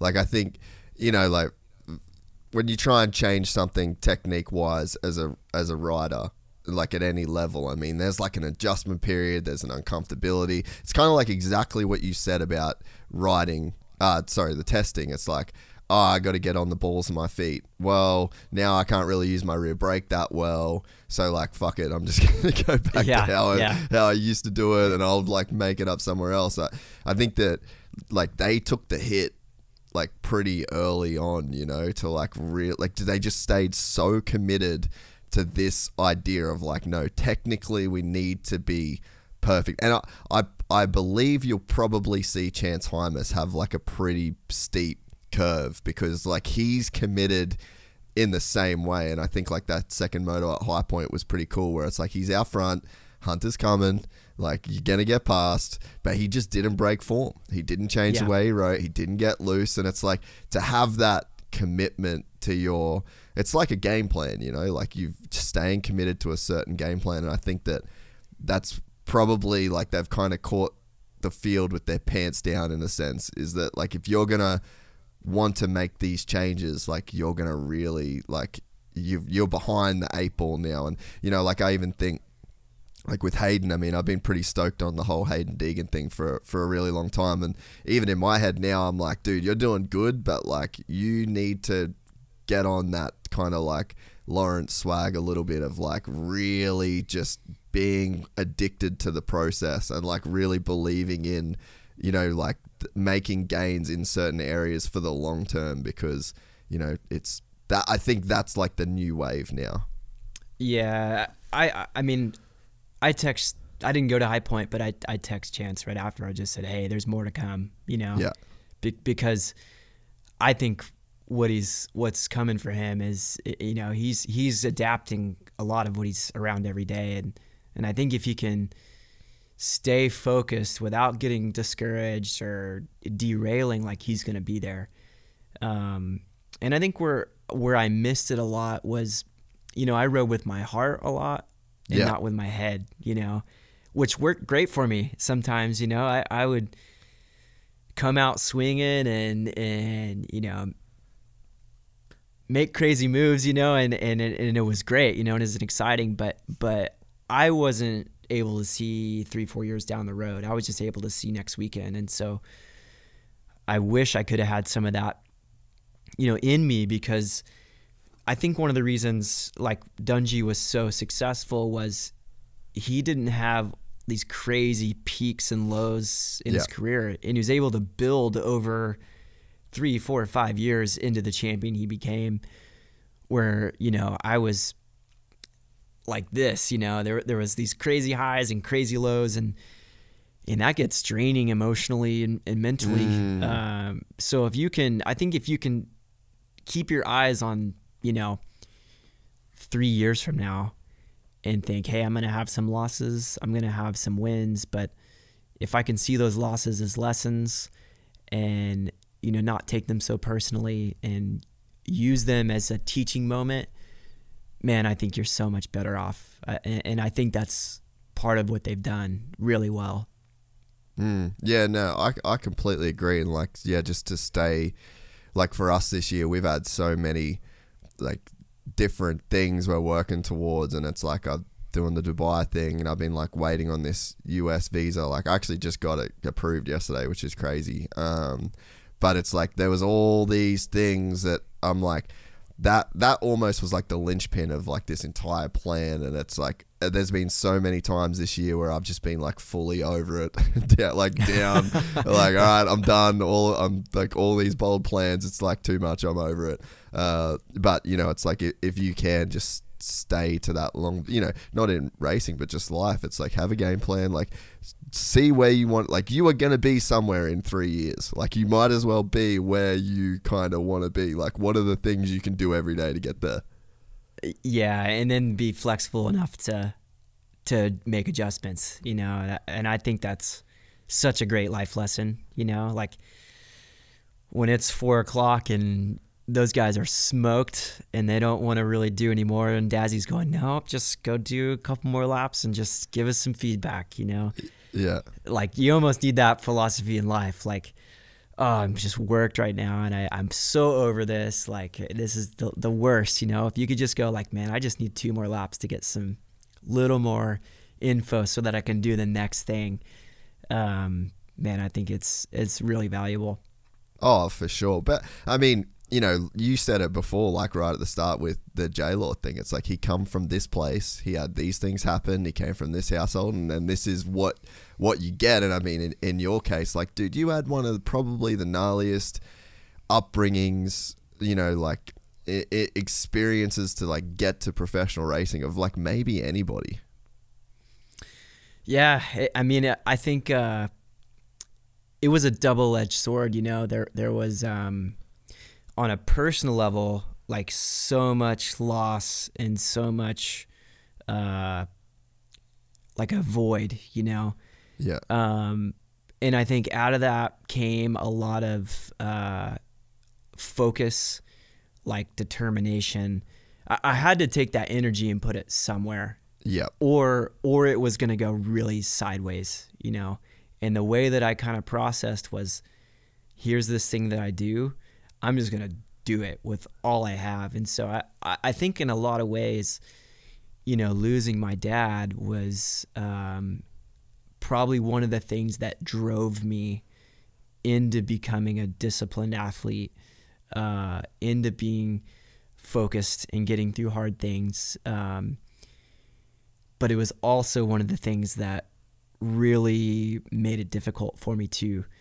And I think a lot of the passion, you know, I talked about riding with a lot of heart, and I think I learned that from, you know, losing my father. It was like, you realize how serious life is, you know, and that's something that I don't think a, you know, 12-year-old kid really needs to learn, because you kind of lose that. You lose your innocence in a sense. Yeah, you lose that whimsy of life. You know, when you're 12, it's like, hey, you know, life is cool, and, you know, I'm gonna be a astronaut when I grow up. You know, when you see that, when you experience what I experienced, life gets really serious, and you realize, hey, in any moment, I am not invincible, and so you really have to take that and do something with it, you know. And for a lot of people, unfortunately, that turns into really bad habits, and it doesn't end well. But for me, I'm grateful that I had racing, and I'm not saying it was healthy for me to dive into my craft like I did, but I do think that it got me through the really hard times of that loss, and probably propelled me into the kind of athlete that I was. I wish I would have processed it better as a kid, because I think it really hit me later in life as far as the loss is concerned. But if I can take anything positive from it, like I learned something about discipline and about being responsible. You know, there's a level of responsibility when dad's gone that you have to just assume, whether you are cognitive of it or if it's just, you know, it's kind of your subconscious. It's going, just there, right? It's just there, you know, and so I think there's some things that added value to my life from that traumatic experience, but I think it's probably equaled out by the loss of it, you know? Yeah, man. I can imagine that you woke up the day after your dad passed away as an adult, like a 12-year-old adult. Yeah, and I think that for me, that's probably the biggest loss, you know, is you know, losing my dad is tough, you know, and as far as my faith is concerned, that gives me a lot of hope, but that's the biggest loss for me, I think, is you're 100% right. I woke up that day and there was a level of weight that you feel, whether it's self-imposed weight or actual weight, that is really heavy, you know. And I think that's hard. And that, you know, I never wanted my story to be like, I don't want to talk about it a ton because just in general in life, because I never want it to be like this thing, you know, look at me, I lost my dad, that kind of thing. But also it's such a big part of my formation that I almost can't not talk about it, because it had such a huge impact on me and the direction of the rest of my life. Yeah, but I also think that being the person that you are and achieving the things that you achieved in your life, like in spite of those things, I mean, there's a level of, like, I feel like inspiration gets thrown around so much these days, you know, like, and it's such like a weird ephemeral thing. But I mean, if you want to label anything as inspirational, it's like your story is inspirational, you know. And I know you were never like the guy that was the woe is me, poor me, like, I can't believe I made it here with everything that happened. But it's like, you know, and even like one thing I always really respected about you, like, I wouldn't say that I have like a faith in the way that you do. Like, it's probably, it's different. But I looked at you throughout my, like, even before I'd ever met you, I knew, but I looked at you as like a person of like, okay, that's like real, like that's what real faith is. That's a person, like, because anyone can say they believe in God, anyone can say that they live that way, but it's like it's almost free to be a Christian, you know what I mean? Like you just it's easy, and that was probably part of my like aversion towards it, is it's just so easy to say, I'm this guy and I'm saved. But then you see a person like you that has every reason to not believe and to lose faith and to, you know, to spend your life going against that because of what happened to you. And I think that, you know, you had so many things happen in your career that would test a person's faith, and to be the person that you are in spite of that, I think that you're a really great example for what you believe in, you know? Yeah, I mean, that's kind of like the biggest compliment I could get, you know, because, you know, not to dive too much into it, but no, you know, hey, go where you want to go. Yeah, no, there's a passage that says you'll know them by your fruit, and you know, like, how do you know a fig tree is a fig tree? You know, the kind of fruit that it produces, right? Like, an apple tree is going to make an apple, and you know when the tree is no good, right? Like you see a fruit or a product that is damaged. It's not desirable, you know. So there's a lot of bad fruit out there, you know. There's a lot of people that would say that they are Christians or they have some sort of faith, and if you look at their fruit, it's not matching up with what it should. And so one of my big goals in life is for people to see my life and go, okay, that's what it is. You know, what he says and what he's talking about is, it's a real, I know it because of the fruit that he's producing, right? Like it's a real thing. And so I appreciate that, because that is my goal, because I know that so many people's faith has been averted for that very reason. Like they've had a bad experience with, you know, I did this, like, I'm USMCA certified, right? And there's this whole bit of sexual misconduct that there's a course you have to take. And part of that course is, you know, how do you identify someone that is a sexual abuser? And it's basically, the whole point of it is you can't tell by the way people look. Like you can't look at a person and go, that is a sexual offender. And, you know, something that struck me in that is it had real examples of sexual abusers, you know, real pictures of real people. And a good majority of those people were volunteers, ministers. And dude, that just makes me so sad to see that, because that isn't the kind of fruit, you know, if we're talking about fruit still, that's just bad fruit. You know, that's not the real deal. And, you know, that's left a really bad taste in people's lives, because they've taken something that is counterfeit and said, this is what it is, and if you're not with it, get out of here, when really that's not the real deal. So I'm sensitive to it, you know, because I it's a big deal to me, and I never want to give people that impression, you know, because our faith, whatever it is core to, I believe it's core to who we are. And so when people make decisions about what they believe or who they are spiritually, physically, emotionally, it's a big deal.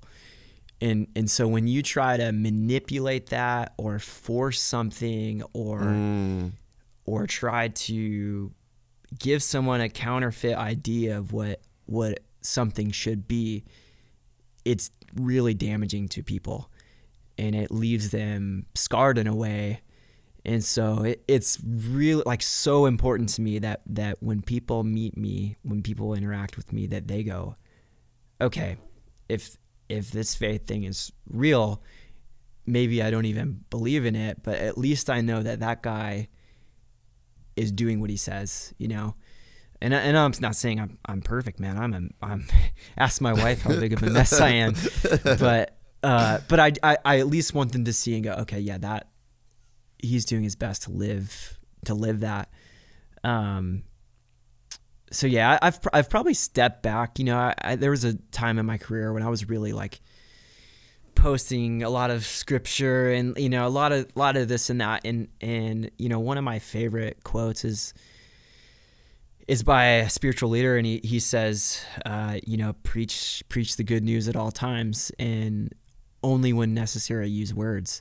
Yeah.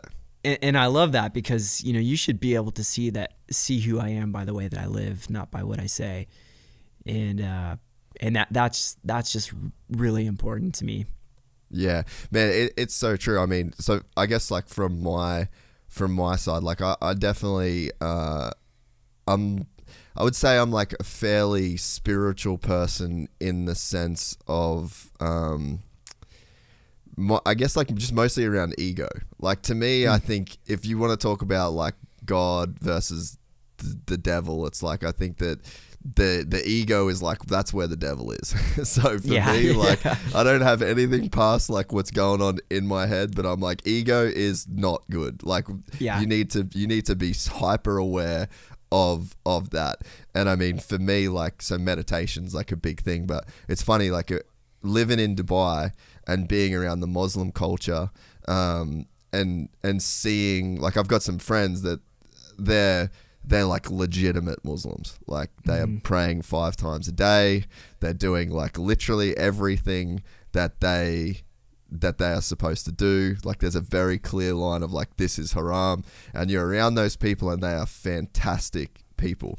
And when I'm seeing like the meditation, the prayer that they're doing, to me, I'm like, damn, that looks a lot like meditation to me. You know what I mean? And it's like, it's a similar way. And I think that when you talk about, like, if you don't talk about like the belief in like any afterlife or anything external, I think that, you know, it's like, it's a relationship between like yourself and a bigger thing than yourself. You know, I guess you could like blanket everything under that term. And for me, like when I really had some like massive realizations, and then I could see the way that it helped my life, and I could see the way that I would get better at things that I was not so good at, and then I could see how much work I still had to go. That made me want to really tell people and like really, you know what I mean? I was like, trust me, like it really helps. Like if you can just see it in this way.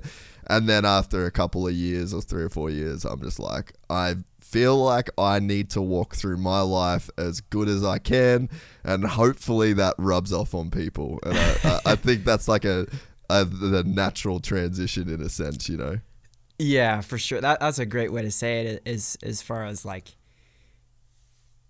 I think when you know, you can beat people over the head with whatever it is you believe in, and it's not really going to be effective, you know, until they experience what you're experiencing, or they want to experience what you're experiencing. It's really, I don't know, you can try to persuade people, but until they're open and they want to be a part of something, and they see evidence of something and they go, okay, there's something to that, you know, I'm not going to be the guy to be, you know, really pushing stuff down people's throats. So but yeah, I think we all, in a sense, we have a longing for something more, or an awareness of that, like we're pretty small in this universe. Like when you look at the entire universe, like, wow, it's like this crazy thing that we're in, right? Like when you zoom out and go like, we're on the Earth, and it's like a part of this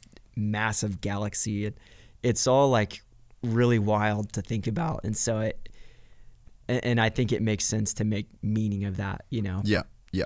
No, I completely agree. So with all that being said, like, have you been really tested from like a faith perspective when you went through some of these tragedies that you've had to go through in your life?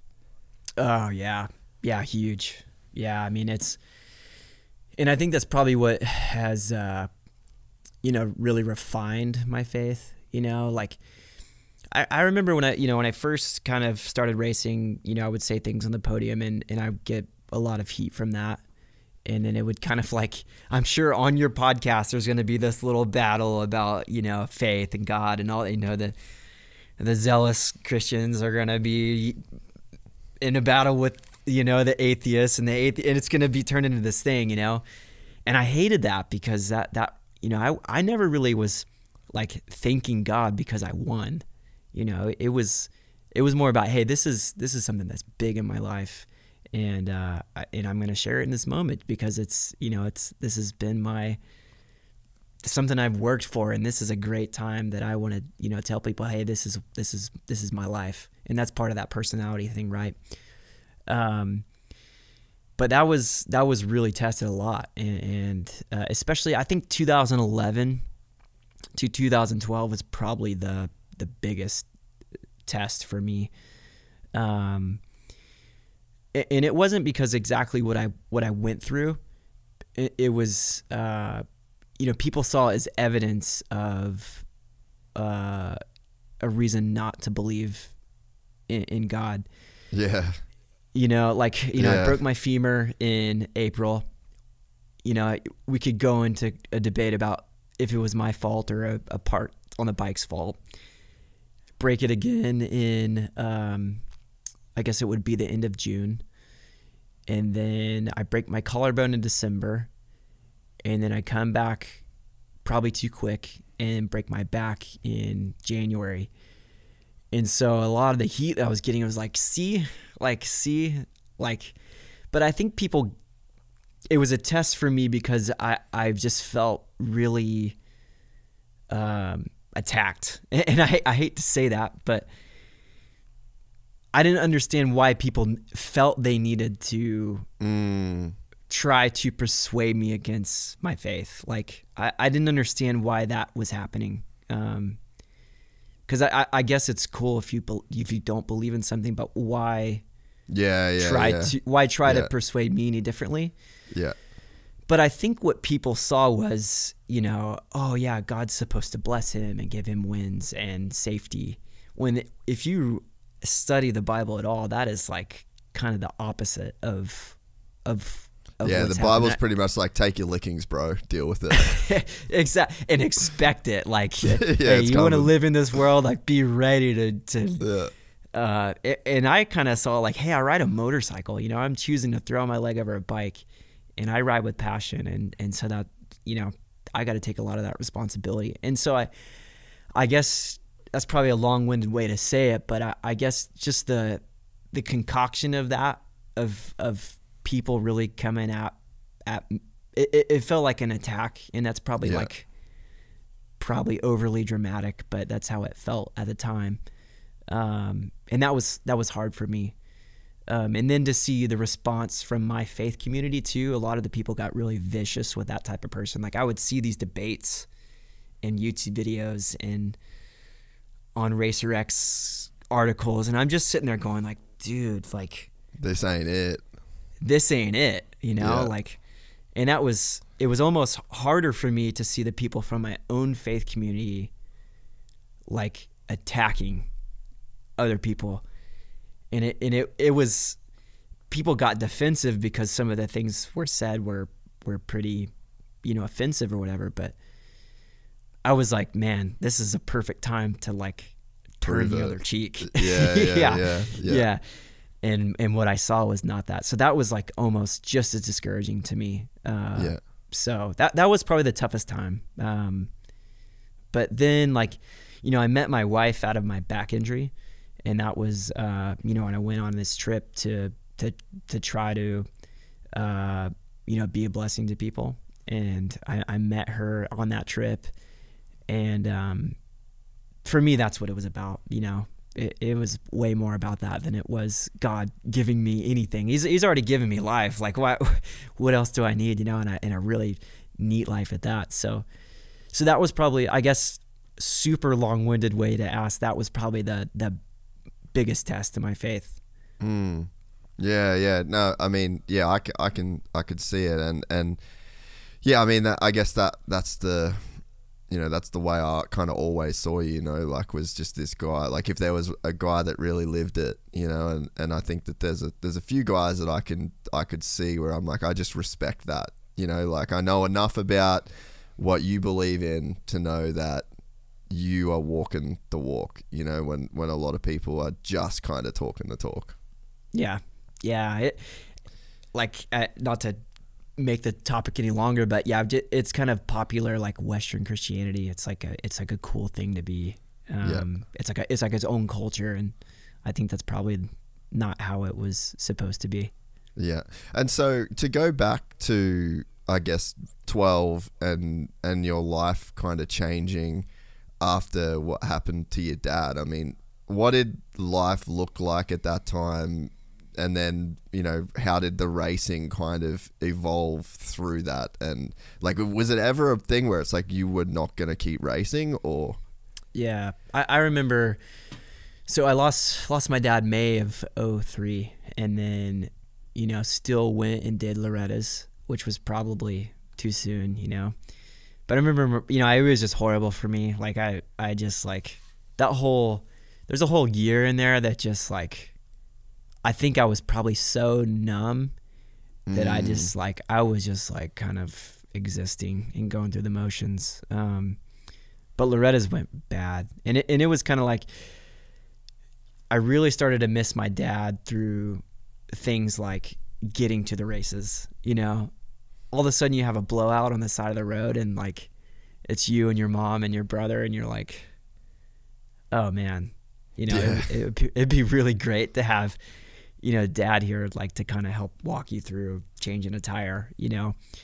And so that year was so heavy. And I remember my mom coming to me at Loretta's, and we kind of had a week where like things were going wrong with our RV, and it was like, it was a nightmare, you know. It was just a nightmare week. And I just remember her saying like, hey, do you want to be done? Like, because my results were no good, and I was just like floundering around.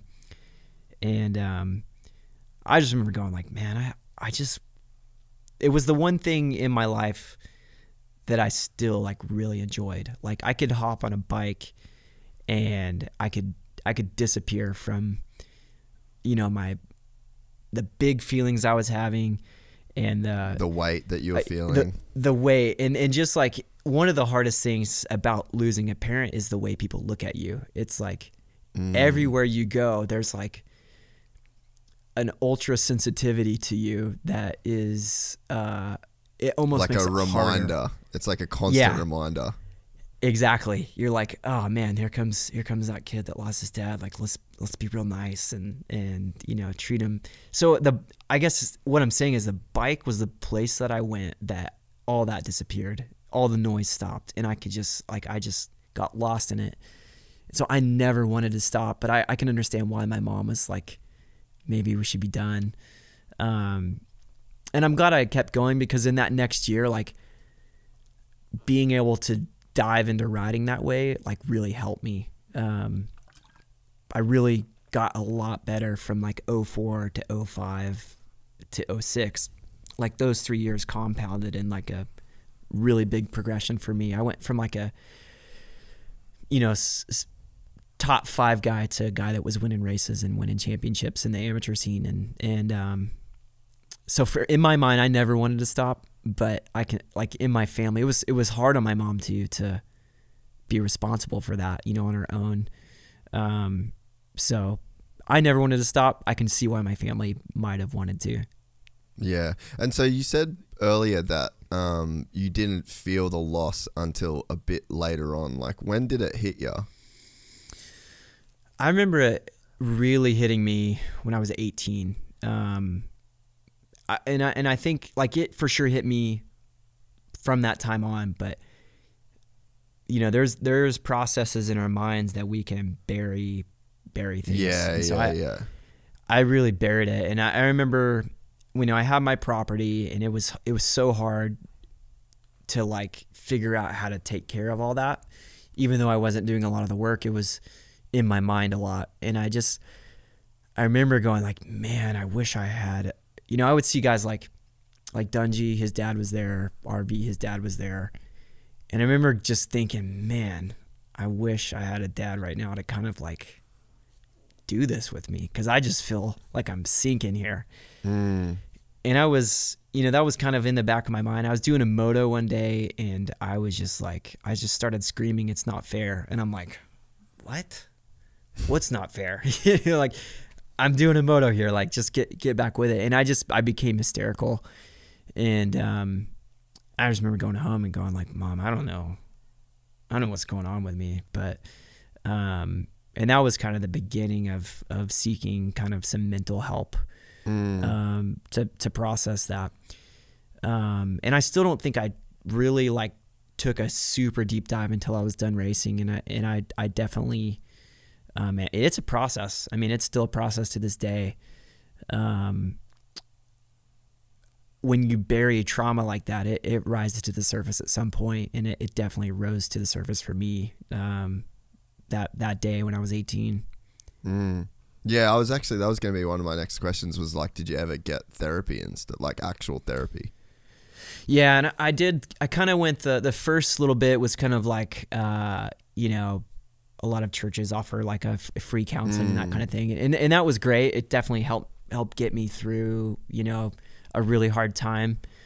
But I didn't really take a super deep dive until probably like 2016. It was kind of like the end of my career, and I was having a hard time focusing. Like, one of the things that I mentioned about riding whenever I was first, you know, dealing with loss, was that I could go there and I could escape, you know? Yeah, and you were just like zoned in.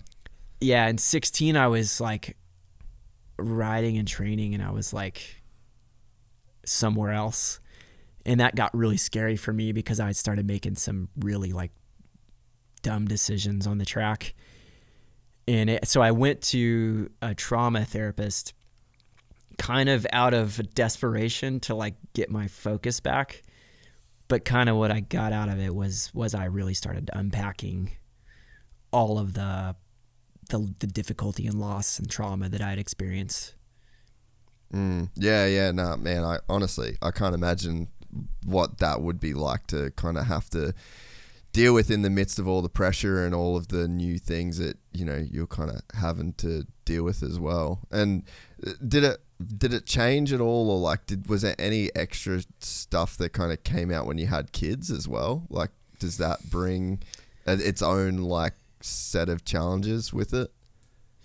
Yeah, I think like the hardest thing for me is like, I still think, man, what if my dad was here? Like, I miss that, you know, like, and it's the little things, you know. It's like I'm still like working through this, you know. So like, I remember sitting on the jet bridge a few weeks ago and just thinking like, man, it would be so cool if I could just call my dad and just hear some dad things, you know, like, man, you really need to slow down these days. You sure are traveling a lot. You know, just stuff like that. Like, man, that would be so cool if I could. Oklahoma misses you, boy. Yeah, come on back. You know, the front door's open, keys under the mat. You know, that kind of thing. And so I miss that. Like, I think about my son August, and I'm like, dude, I've got this painting of my dad in my house, and I'm just like, hey, that's Papa Roy. You know, like I just.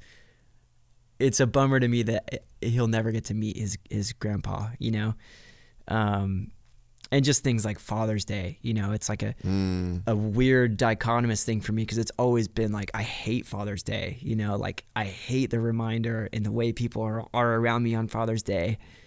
But here I am as a dad wanting to be a great dad. And so it's like a happy day, but it's like a sad day all at the same time. So yeah, but I think more than anything, I miss the presence of my dad, but that's my goal with my son, is I want to be there, you know? And in a way, it's like, because my dad wasn't there, I want to be there. So I think that's kind of how it's translated into you know, being a father myself. Yeah.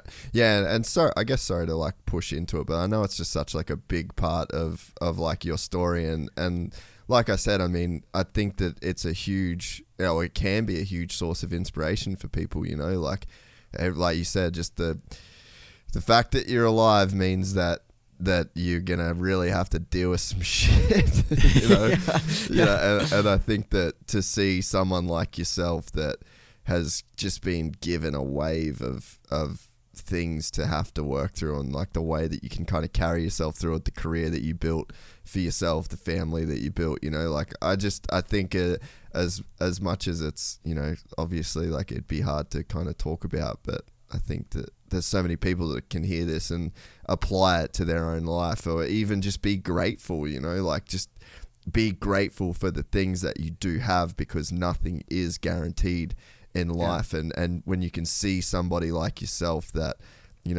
can walk through all of that with like the humility that you have, I think it's a pretty special kind of story to tell, Yeah, I appreciate that, man.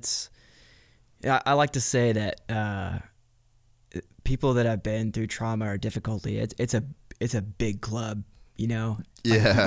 You kind of don't make it out of here unscathed, And so I never want my story to be like I'm a part of this club of people that have been through stuff, because I really believe we've all been through something.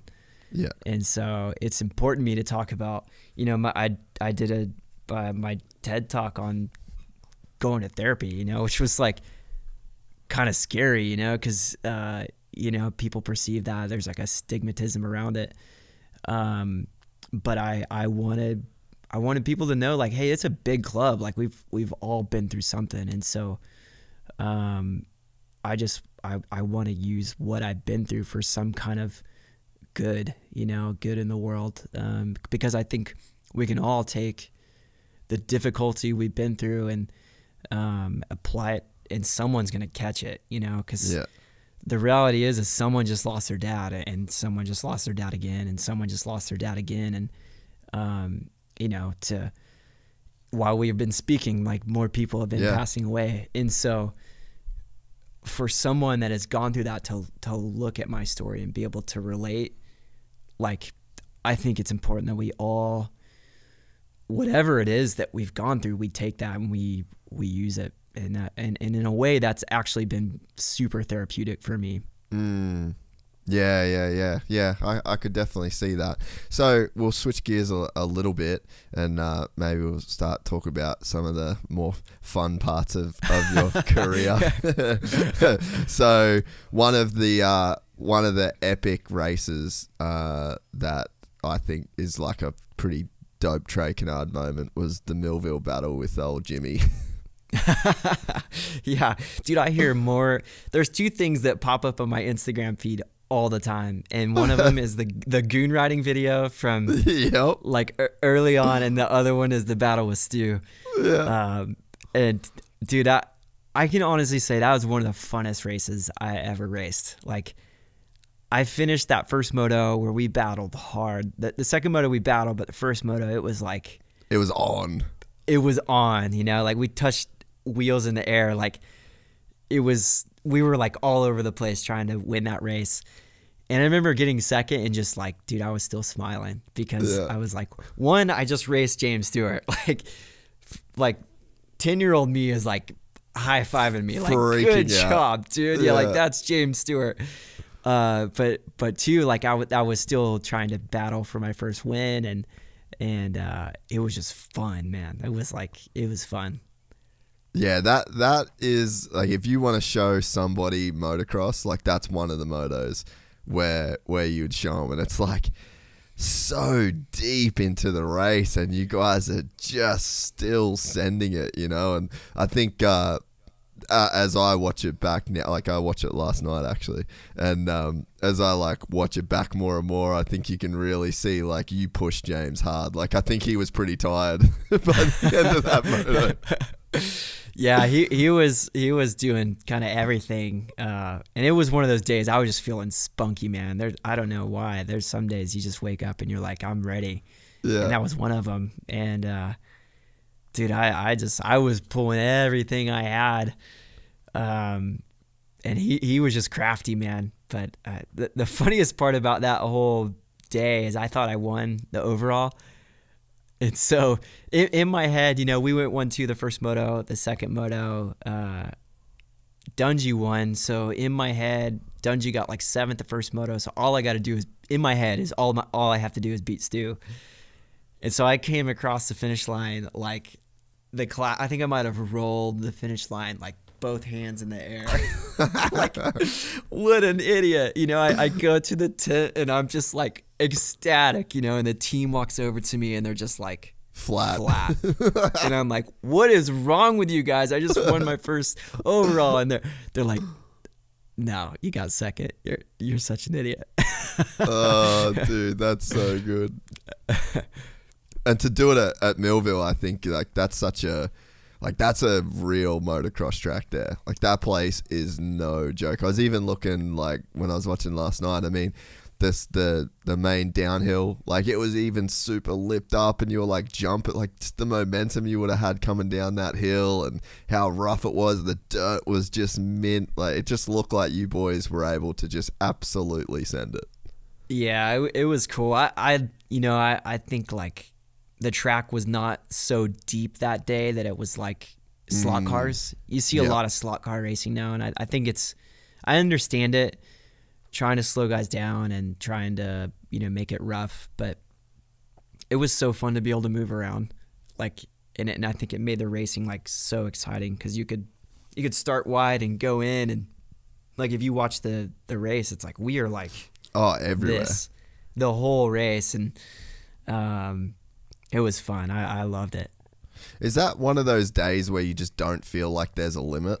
Like you can just...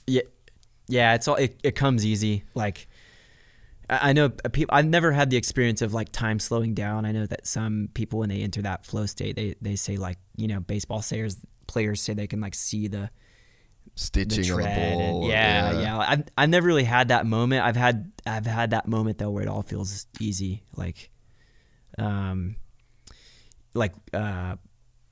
The only national that I won both motos was on the 450 was Utah in 2014. I remember thinking like, dude, something's wrong with these other guys. Like they aren't even trying, because it just seemed like I was just like cruising, you know, it just seemed easy that day. So that's been in my experience with like flow state, or if whatever you want to call it, is it just like, it seemed like just a regular all day where I was just out for a joyride, you know? And then there's been days where it's like, you feel like you can't do anything right. You know, it's like, so I appreciate it. I only had it like that feeling like probably 5 or 6 times, but it was a really cool feeling. Man, it's so funny. I mean, it's one of the things I'm like all borderline obsessed with, I guess, is that feeling. And like I link it back quite a bit to, you know, meditation, and I guess what you're sort of trying to get in that state. And I think there's a book in there at some point I'll probably try and write to like articulate it. But you know, you hear so many people that are like, I'm like, oh, you know, do you do any meditation? Like, nah, I go surfing every morning, or I go running. Or I'm like, oh yeah, like it's like the same thing. Like you can have that you just don't need a surfboard. You don't, you know, and but it's crazy when you can get like that's. I think that's what people really get addicted to, is like it's just chasing that feeling where it's like everything is crazy easy. It's like you're doing but not thinking. Like you kind of referenced that at the very start of the podcast as well. You know, it's like once you start thinking, it's all over. But I think for the average guy, it's like all they're doing is thinking when they're riding. You know, but it's like that's the state that we're all trying to get to, and it's like if you can get to that state for 5 minutes on a ride on Saturday with the boys, or you know, like then it just makes your whole week, and you realize that you don't have all the problems always that you always think you do, and then it like gives you that new energy. You're like, this week I can get through this week. Life is good. I'll be back on the bike on Saturday. It's you know, I do some meditation just like as a good discipline, you know, like that feeling. There's a feeling, I think, if you've probably been meditating for a while, like where you feel your breath, and it's like you can like watch it, and you're like, whoa, like I'm seeing what's happening right now. And I think that's probably a good comparison to that flow state. It's like, you know, I'm scrubbing a jump and I'm like almost like wow, like that was so easy. And you're just like That's watching, me? you're watching it happen. And it's really hard to replicate that, especially amongst the pressure of it all. Cause you know, meditation is like helpful for me, like finding that mindfulness. You know, part of my traumatic response is to disassociate, which, you know, you kind of like there, but you're not. You're kind of like over here. And that's kind of how I dealt with things a lot. And meditation was a great tool for me to kind of like pull back into the present moment. Yeah, feel what you're feeling. Yeah, and exactly that's exactly what riding is. That's exactly what surfing is. It's like that same moment where like everything's in perfect kind of unison. Yeah, and I think that it makes sense from like and I mean, I've thought about this from like so many angles, but I mean, it makes sense from like we're just a biological machine, right? Yeah. And so like you have this biological machine, like when you're meditating or when you like go to meditate and you sit down, like the thing people say like, oh, I can't meditate. It's like you go sit down. It's like, okay, this will be a lot harder for you when there's zero consequences, there's zero other inputs, there's nothing else to distract you. Like this is literally the hardest time for you to feel that thing. But when you go on a mountain bike, like a motorbike or a mountain bike, I remember once I was mountain biking at this track called Slippery's in where I grew up, and it's just like death. Like the entire track is death, and it's like it's in this rainforest and it's got moss all over the roots and it's wet 95% of the year and it's crazy steep and there's barely any dirt on this thing, and it's so gnarly. And that's one of the most like vivid flow state kind of like experiences I've ever had, because it's like you're so close to being in massive trouble, and it's like your brain, like you don't have to go there because like your brain's going, okay, we don't have time to think about anything else. Like the consequences are too gnarly for there to be any distraction, any external thought. Like you're so in the moment, purely based on like biology. Like this machine needs to stay alive, and I think that's why we go to those extreme places to get it, because it's like you get it by proxy. You don't even know what you're getting. Like it's just there through this thing, and then that's what you associate it with, you know? Yeah. And I think that that's like the real kind of learning, is that you can have it everywhere, in every moment of every day. You can have that feeling that you're chasing on a bike or on a surfboard or a mountain bike or whatever it is, but it's like you just need to understand the reason you're getting it in those other places and why it's not there. But it's like it actually is still there though. Right. Yeah, it's more of a chemical response, right? Like fight, flight, or freeze. Where a lot of people from my faith like are totally against meditation, but it's been such a good therapeutic tool for me to get back in line, you know? Like I guess the best way to explain it is I would be here and I need to get back, kind of trauma talk would be like in my body, right? Because you can kind of like a trauma response could be like you actually leave in some way emotionally. But it's a great tool, and I think, you know, we spend so much time detraining that you have to have some type of tool to train it, you know? Like how much time do you spend, you know, like doing this? And that's working this physiological response of, okay, this is where I zone out. And you're just making that muscle stronger and stronger and stronger. So I think it's an amazing tool to actually practice what you're saying, because if you don't work that part of your brain and make that a skill, like how easy is it to just like be elsewhere? And then like there's, I think like the practical application of it, I think people maybe struggle with a little bit as well, is like, okay, what's the point? But it's like, if you realize that thoughts come and then they go, like if you sit down for 10 minutes, like if you just have one experience of like, okay, I'm thinking about the breath, I'm here, and then you're like, man, why did my chick say that like that, you know? and then you get on a train, and then it's like it's a train of thought, and you're on that train, and it's like if you don't have the awareness that just happened to you, then like how do you get off the train? Or how do you control the trains that you get on? Do those trains crash and burn? Do you have the ability to like know, you're like, I don't need to be thinking about this. I need to be coming back to the breath. And it's like, or like, why did I even start thinking about this? And then you have that thought. And then once that thought goes, where does it go? Like gone, like literally doesn't exist. And then you're like, wait, so thoughts don't exist? You know, so there's like this whole kind of like process that you can go through.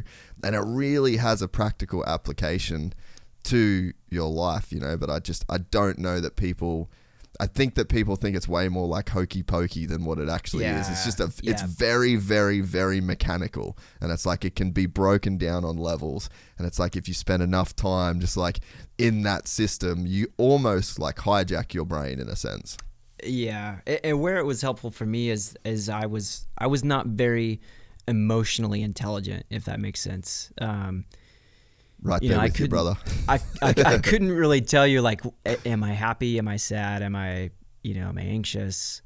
It was just kind of like you say, you kind of get on this train and like wherever it goes, you kind of, that's where your brain goes. And I think what was one of the reasons I had a hard time focusing is why I went to therapy. But another reason was, I would be like lost in thought and upset, and I would be withdrawn, like I said, in a disassociated state.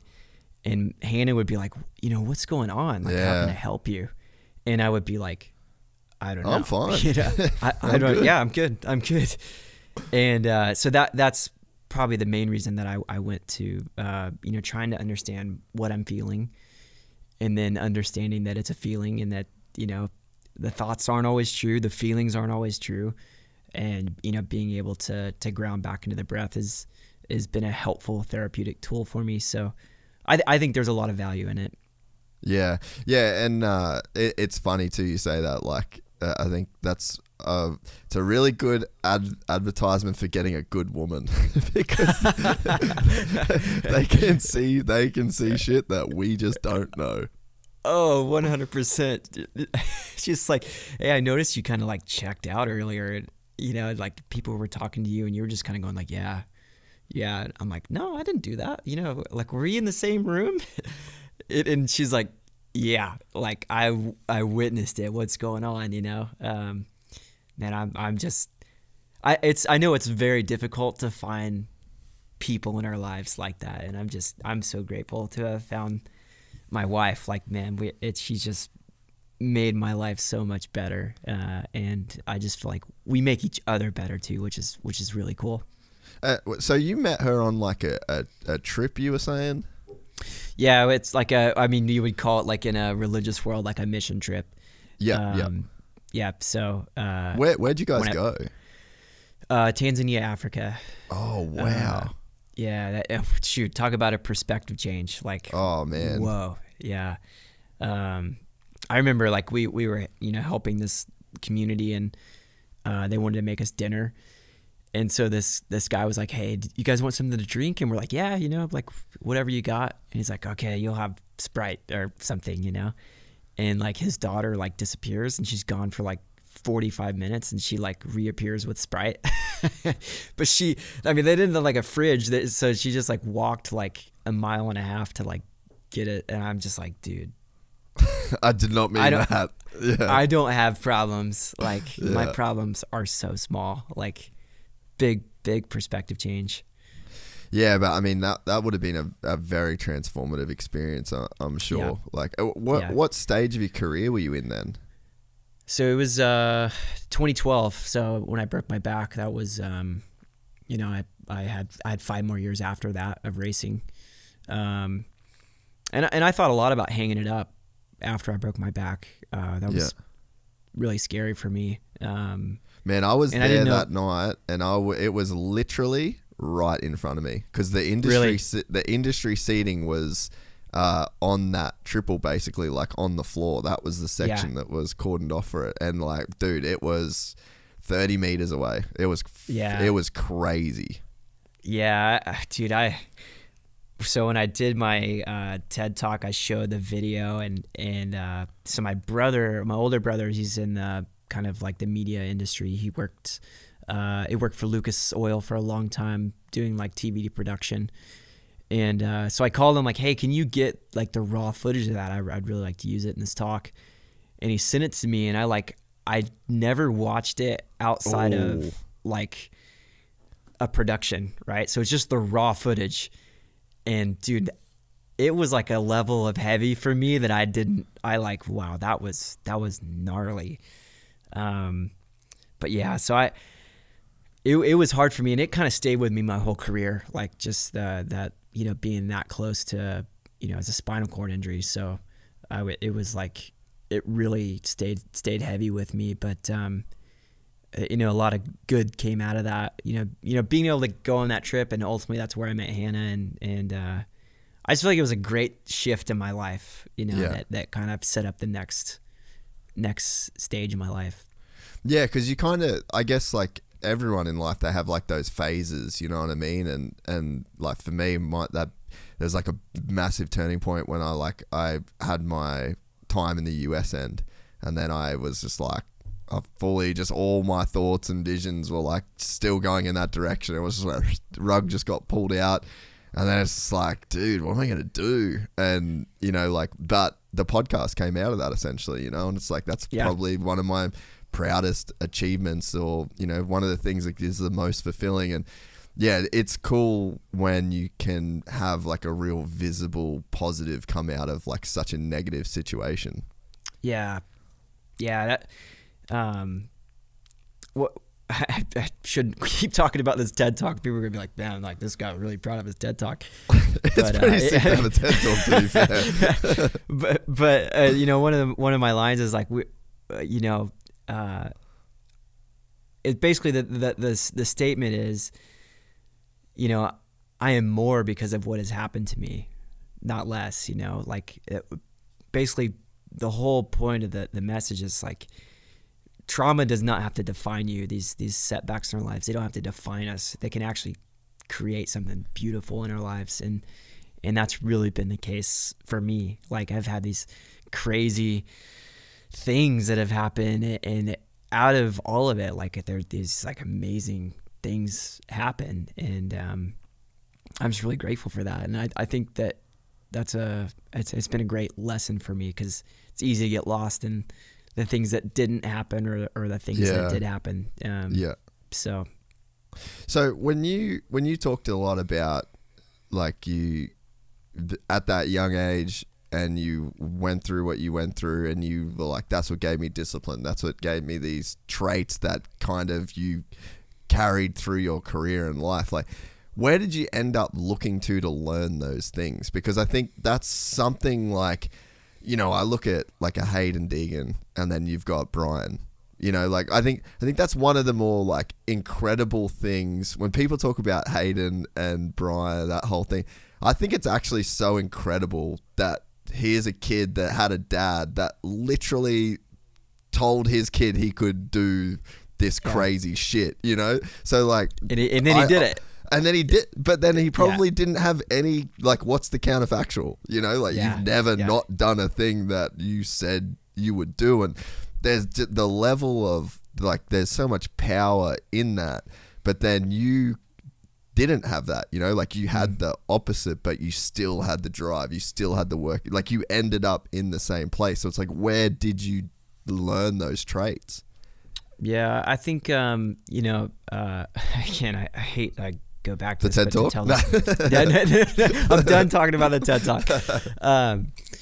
But you know, part of that whole of losing my father, you start to try to look, right? You like look around. And I think that's part of our development, right? Is you look at your parents and you see what they do, and you kind of adapt their philosophy, and you kind of figure out like, hey, do I like that? Do I not like that? I don't like that, but I like that. And you kind of take it and you bring it into your own way of living. And so for me, like I was always looking to other male role models in my life, and then doing the same thing just with different people. So there's a handful of people in my life that I look to, and I'm like, yeah, that person for sure helped me with this, and that person did this for me. And you know, there's a couple handful of good men that really I could look to. And even though I didn't have my dad to kind of help me form, you know, who I am, I had these other guys kind of stepping up, and whether it was just, you know, friends or people I admired, or you know, heroes. There's just a whole hodgepodge of people that I like looked at and would go like, I want to be like that, or I want to adapt that. Yeah, but I think it's very like uncommon for a kid to kind of figure that stuff out on their own, though. You know, like I think a lot of people. Yeah, I remember what I was like as a kid, and I just didn't have any of that level of, you know, thought around those type of things, or and I guess it's one thing to think about discipline and to think about, you know, the things that you see, but then to actually put it into practice, I think is a really rare thing. Yeah, I think it kind of goes back to what you're saying about that super tricky mountain bike trail, you know? Yeah. It's like kind of when your back's in the corner and you have to, like, you get it done in some way. And I for sure had a lot of help to do that, but you know, back to what I said about life being very serious, like I kind of quit doing like normal 12-year-old things and then went straight adult. And you know, I think that's how I was able to adapt all that, if that makes sense. Yeah. So did you just, I guess, have to pick up some of the slack then? Like some of the stuff that your dad did, you had to start doing, and you like had a little brother to look after? Like, is that just where it came? Like you just had these new roles that you had to fill instantly without a choice? Yeah, for sure. And I think as like a family unit, you take that on anyway. You know, I had a younger brother who's 10 years younger than me. And so, you know, when I could drive, like I was taking him to school, picking him up, and, you know, you're mowing the grass, you know, like all this stuff, like you're changing flats on the side of the road. And it's not that you wouldn't do that with your dad there, but the weight solely lands on you and your brother, you know, your brothers. And that's just different because, you know, when you have that person there, like there's like there's a safety net, I guess, you know, there's like, there's a sense of, you know, we're going to be okay. We'll be all right. Where when you're kind of forced into that role, you kind of go like, I got to do this. Like, it kind of depends on me. And whether you're like cognizant of that or it's kind of subconscious, that's maybe two different things, but it's still there whether you're thinking about it or not. Yeah, no, it makes total sense. And I bet that there's probably like Oklahoma itself probably has not something to do with it, but I mean, I'm sure that the fact that you were from Oklahoma, that there was some other dudes around, you know, like I think about like Colt, I think about Bogle, I think about, you know, like Jimmy Albertson, like that whole crew. Like you probably got lucky in the sense that you were from like a country, you know, like it was a country vibe, and you had some of those dudes around as well. Like I feel like that probably was a bit of a blessing in a sense. It was huge, you know, like I don't think we can do much. Really, you can't do anything by yourself in this world. I mean, when it really comes down to it, like you're not going to do anything on your own. Like you're going to have some sort of reliance on somebody else. And so why not do it with the community, you know? And it's so much sweeter. And so I think people probably don't understand the relationships that I had in that time, whether it was with, you know, my mechanic, who kind of went with me from basically the time my dad passed away till the kind of the end of my career. Or oh, really? Yeah, or Jimmy, you know, like Jimmy and I were just like tight, you know, for so long. And I said my life was serious, you know, from that point. But Jimmy and his brother Greg were like the thing that like could just they were the loosen comic me up. relief. Yeah, it was like, what kind of shenanigans are they up to now? And so yeah, that's a great point. Like there's a lot of great relationships just being from that kind of small town environment. it's kind of more family, community based. That was definitely a huge part of making it through all of that. Yeah, yeah, and I think that Oklahoma just kind of like has that vibe about it too, you know. 'Cause are you still living out there pretty much? Yeah, I live there. Yeah, I never really left. Like, I would go to California or Florida for like months, but I always was based in Oklahoma. So I guess if you get blown away by tornadoes enough, you can kind of become pretty resilient. Dude, that property that you bought that property when you were like 18 or whatever? I was 17, yeah.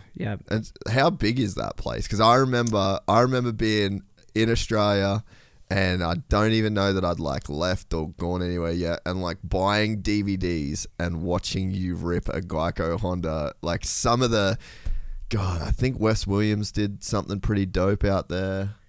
Yeah, Epic. Yeah, was that Epic part? Yeah. And like, dude, that place was just like moto porn. Yeah, it was sweet, man. It was kind of like the beginning of like track builds, you know? Yeah, like, dude, true. Before it was like, you know, it was like if you had a property, you're like out there in a bulldozer by yourself, like piling up some sketchy track. Where you know that was kind of like I'd seen some properties and some guys doing some things, and I had a guy, Randy Poulter did it first, and then Dream Tracks after that. But it was like I remember seeing it the first time, going like, "What in the world? Like this is." It was beautiful, like it was art, you know. How much did you spend on that track? Were you like shitting your pants dropping that kind of money?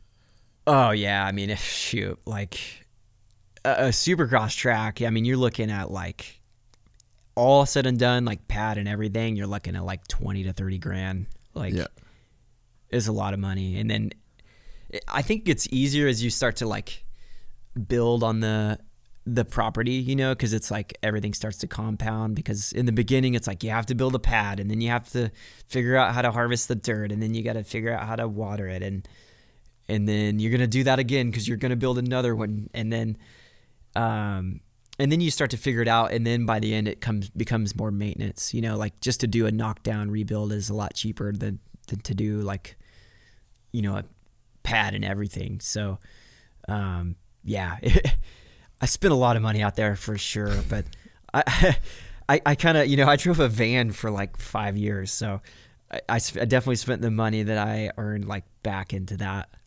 And so is it the same property that you've got now? No, I sold it at the end of 16. Okay. Yeah, there was signed with KTM. There was kind of some talk about, you know, going down to Florida, whether it was, you know, I was going to stay with Timmy or go to Alden's or whatever. And I'd never had, it always been a weight on me, like I said, is kind of managing that. I wanted to see what it was like, just kind of like with the freedom to not think about it. Yeah. And so how much are you, like, obviously you've got to ride a bunch now with Honda. But so when you're in Oklahoma, are you still testing essentially? And then you just fly to California on like specific, like we've got this and this to do, but then they send you back, or they send parts or bikes or like whatever over there. Like, how does that role actually work in terms of how you split your time? Yeah, in Oklahoma, I'd say it's probably like almost all just like just me riding, staying fit, trying to keep a feel, especially for Supercross. Like if you're not like putting in consistent time, you lose that timing and everything. So I test a little bit, but it's like pretty infrequent. So all the testing I do, I would say all the testing is probably either in Florida or California. Yeah, and then you're just riding in Oklahoma just to be kind of fit enough. Yep.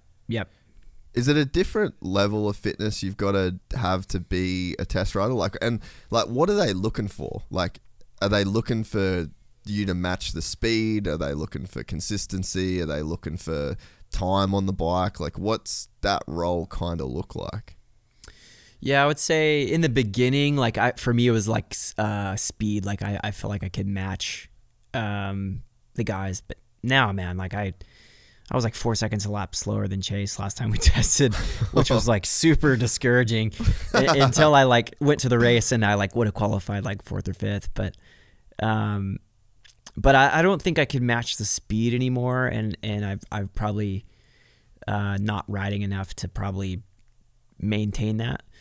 But my feeling on the bike has got, in my way to articulate what I feel, has definitely gotten more refined. And so I think that's probably the most valuable. And I can still go fast enough to be able to put it through its paces. But the way that I can communicate is probably the most, I would say, the most valuable thing. And so this is a bit of just a selfish kind of topic here for me. but like when you're riding and you're trying to test a specific thing, like how do you tell? What's your process? What are you thinking about? What are you trying to feel? Like what's the metrics you're sort of going after? Yeah, it's I'd say it's different for different, you know, if we're doing things. mapping or some type of engine part, it's definitely different than suspension. So like today we did a lot of mapping, and so there's first thing is I try to remove variables, you know, like I always do the same amount of laps, always start and stop in the same place. I always try to hit the same part of the track. Because when you add variables, you can sway the outcome, you know, like if you're not hitting a jump in the same, say we did a map, part of the way I can tell top end power is how far I went on the jump, you know, how easy was the jump to do. So I use markers a lot, you know, there's usually like probably like today there was for sure 3 places every time I got like hyper focused in those areas. And you know, one was in this pretty tight Retta corner. You know, we've been working today on kind of our 250 has great response, but sometimes it's like a little bit, you crack the throttle and it wants to almost take off on you. So that was a perfect place for me to go, okay, I'm in second gear for sure. When I opened the throttle, how did that feel? How was that different? Was that better? Was that worse? And then another place I was like, what kind of miles an hour am I doing based on visual and feel and distance? How is that different in that area? So I try to, if there's one area we're trying to work on, I try to pick a spot, hit it the same every single time, and then just get information. Because I think it's, sometimes people confuse, they come up to me and they're like, man, you set that bike up good. And I'm like, dude, honestly, I probably didn't set it up. I just acquired a ton of information. So where when it comes time to do the work with the riders, they've got like a lot of information to use. And that information has been collecting for like years now. And so now you have a huge asset to where you can go back and use, and it just continues to roll. And so like with suspension, I'll pick a bump, say we're trying to, the bike is squatting too much exiting the turn.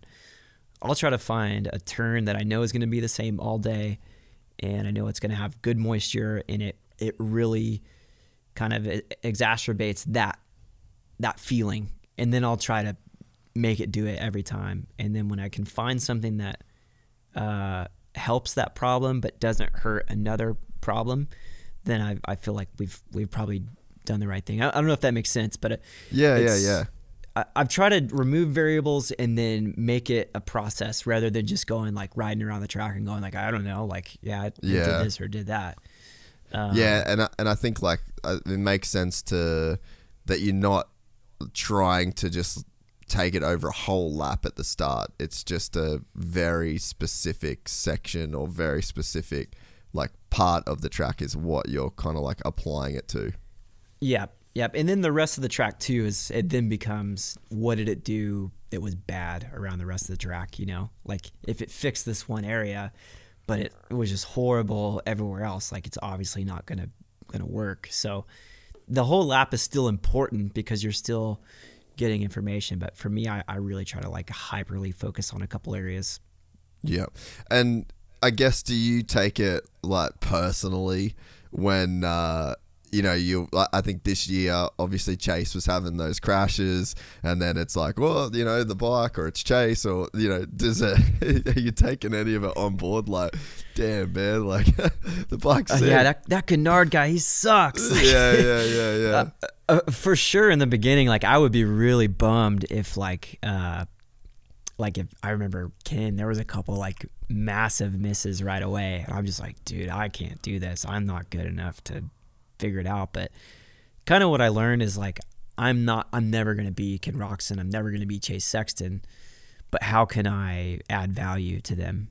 How can I make their process easier? How can I wean down for them 10 parts into 5?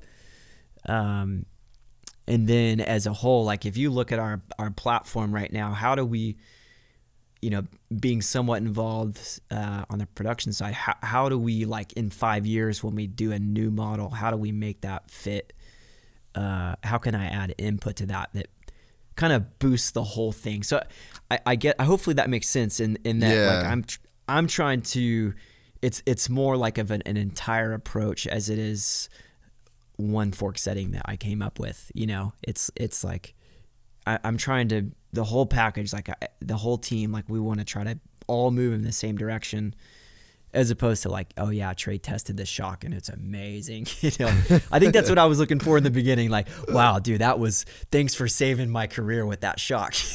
But what I quickly realized is that I mean, maybe you get that, like, maybe you get a great setting, once or twice in a year, but that's highly, like, the praise is highly to the suspension guy in the chassis tech. I'm just the guy telling him what it did. So yeah, I guess I'm pretty long-winded a lot, I guess, but I love it. Same. So I guess what I kind of shifted from, like, man, I really needed to be the guy to come up with a setting, to how do we get as much information as possible so that when it comes time to be on the track, that rider has everything they need so that they can be the best they can be. And so I take the stuff way less personal. Like when Chase had a couple of those crashes, we changed some things with our chassis this year with some rigidity balance things. And, I kind of go, like, okay, yeah, well, it's doing that. How does that help us? How does that hurt us? And what do we got to do to move forward? And it's less about, like, man, I really steered the ship wrong, which I think is probably better, because it's less about me and more about how do we do this as a team. And it's just more manageable. I'm not always trying to, like, be super test rider. Yeah. No, it makes sense. And what do you think about the Supercross season overall this year? Like, I mean, you're like in a unique position that you're very, very close to the dude that won the race, and you're like, there's a lot of won the championship. Like, there's a lot of involvement there, but you're not there. Yeah. You know what I mean? Like, you're involved but not involved at the same time. Like, you'd have an interesting take on that whole series. Like, where was it at for you this year? Yeah, man, it was exciting for one. I mean, Tomac really surprised me. I'd kind of heard some things about how they were struggling with the bike, and so I kind of anticipated them not having things worked out for, like, halfway through the series at least. And then for him to come out, like, that first like the first race of the season, he was gnarly, dude. Like, he was gnarly. So that was, like, I couldn't believe it, honestly. Like, he had some good qualifying. Like, we'll see how it goes over 20 laps. He crashes and then reels everybody back in. I'm like, wow. Like, we got work to do. Yeah. Yeah, Kenny surprised me for sure. Like, I wasn't sure how that whole experiment was going to go. I was happy for him to see that it went well. I was bummed for AC. Like, I just want to see that guy do so good. Like, dude, I know. I think everyone's in the same boat, and he had some signs of brilliance for sure. But I was bummed to see Tomac go out. And I know some people would say, like, oh yeah, Chase wouldn't have won, but the way he was riding at that point in the series, and the way he was gelling with the bike at that point in the series, like, it was awesome. Like, he was a deserving champ, maybe he wouldn't have got that if Eli hadn't got hurt, but to me, he was the best guy on the track at that point in the season, kind of every time he was on the track. And you can't take that away from him, and there was highs and lows for sure, but I think what I loved about what I saw from Chase this year is that he had a level of maturity that kind of like what I talked about with the Lawrences. There was a process for him, and for sure he got frustrated at times, but I think for him moving forward, like if he can continue that kind of mindset that he had during Supercross of like, I'm just going to get better and I'm going to continue to grow, and my speed's good and I think I can win, but I'm not worried about how I qualified in practice. I'm going to go out and I feel like I can win. That's going to serve him well over the rest of his career, because he's a genetic freak for one. Like, the dude's just like he's an axe. Got some good gifts on his side physically, and he's got a lot of good things going for him technically too. Yeah. I think it was interesting. Like, I mean, on my comments, I definitely was just like, there's a guy that can ride a dirt bike really, really fast, and he actually just doesn't know what that dirt bike's going to do. Like, some of those crashes, it was just a case of like, I think a lot of people were putting the label on him of like, he's overriding, he's going too far. Like, there's a level that you ride at that's like your level, and every rider can experience this. It's like, this is the safe zone. I'm going hard, but I'm not getting sketchy. And then he would be in that zone, and then the bike would do something completely unexpected. And so that's what I took from it, you know what I mean? But then I think you start to see like the way the media was talking about him, and like there was like this narrative started getting built. And I think that there was probably a couple of rounds where he started believing that narrative. And I think that, and that was like, it was almost like sad to see in a way for me. I was like, fuck, I don't know that what they're saying is true. And it's like, when you start believing that, because he would be genuinely confused, I'm sure. Yeah. Like, this is me putting words in his mouth, but I'm sure he was genuinely confused as to what was going on. And then you start thinking like, maybe it is me. Like, maybe I am overriding, maybe whatever. But then he has the incident where it's like, okay, well, he's gone now out of the championship and it's over. And then there was like a weekend off right around that time that everyone basically writes him out mathematically for the series to have a weekend off.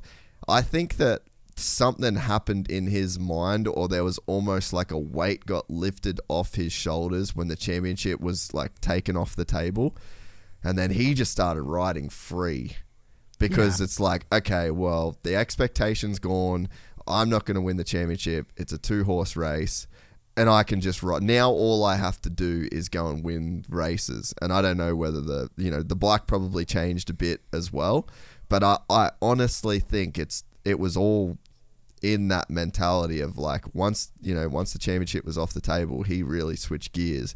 And he ends up winning the championship. And I think personally, if he can bottle whatever happened there when the championship was effectively taken off the table, the way that he approached those next races, if he can approach every race like that, which is very, very hard to do, then I think like that's like the best version of him is somewhere in that little zone. Yeah.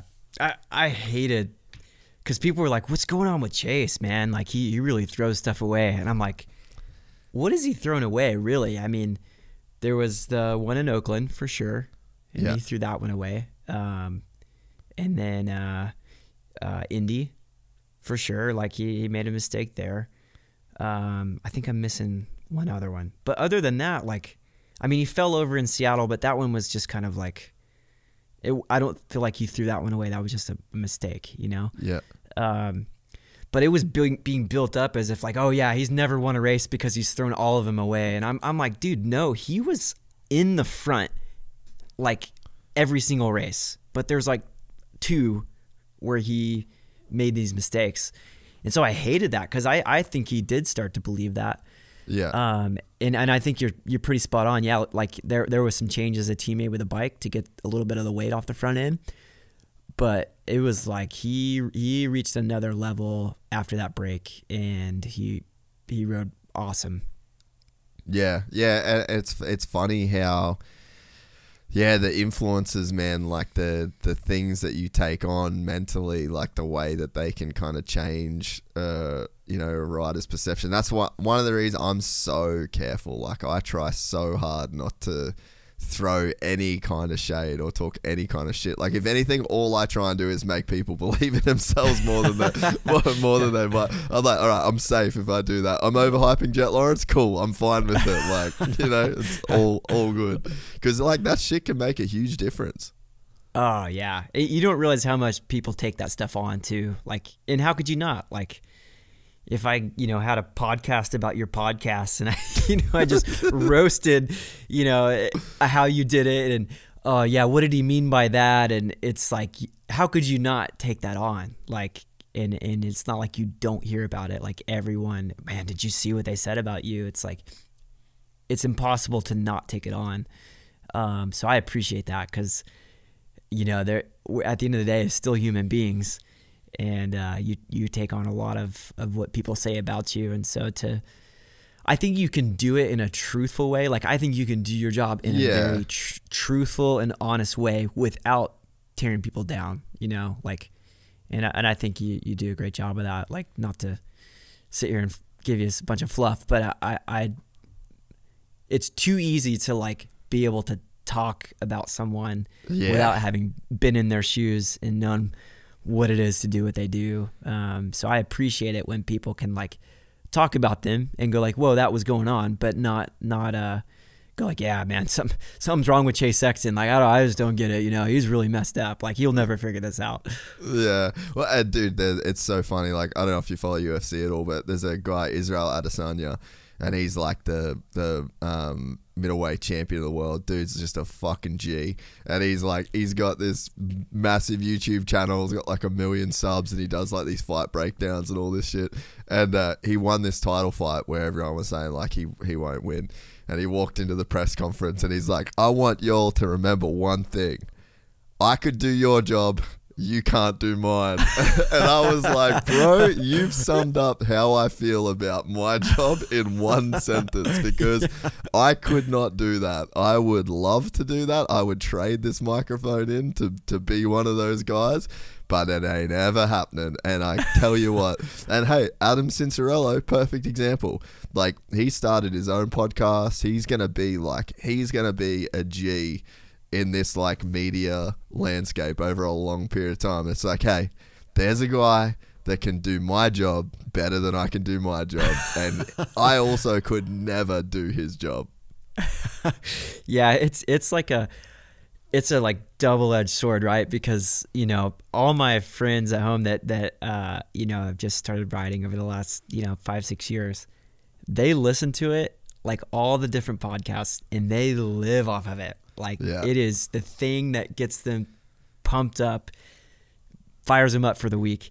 And so it's good, right? Like, we need that kind of like excitement, but having lived to the other side of that, when like people said I was like just a crazy rider and like not very sound like technique, and like I bought into that a lot. Like, if you look at a lot of my crashes, it was like some of them were racing incidents, some of them were not my fault. A lot of them were, but you really start to believe like, man, I just can't do this. Like, and so I don't like that side of it, but I see where it's a necessary evil in a way. But like I said, there's a way to do it, that is good.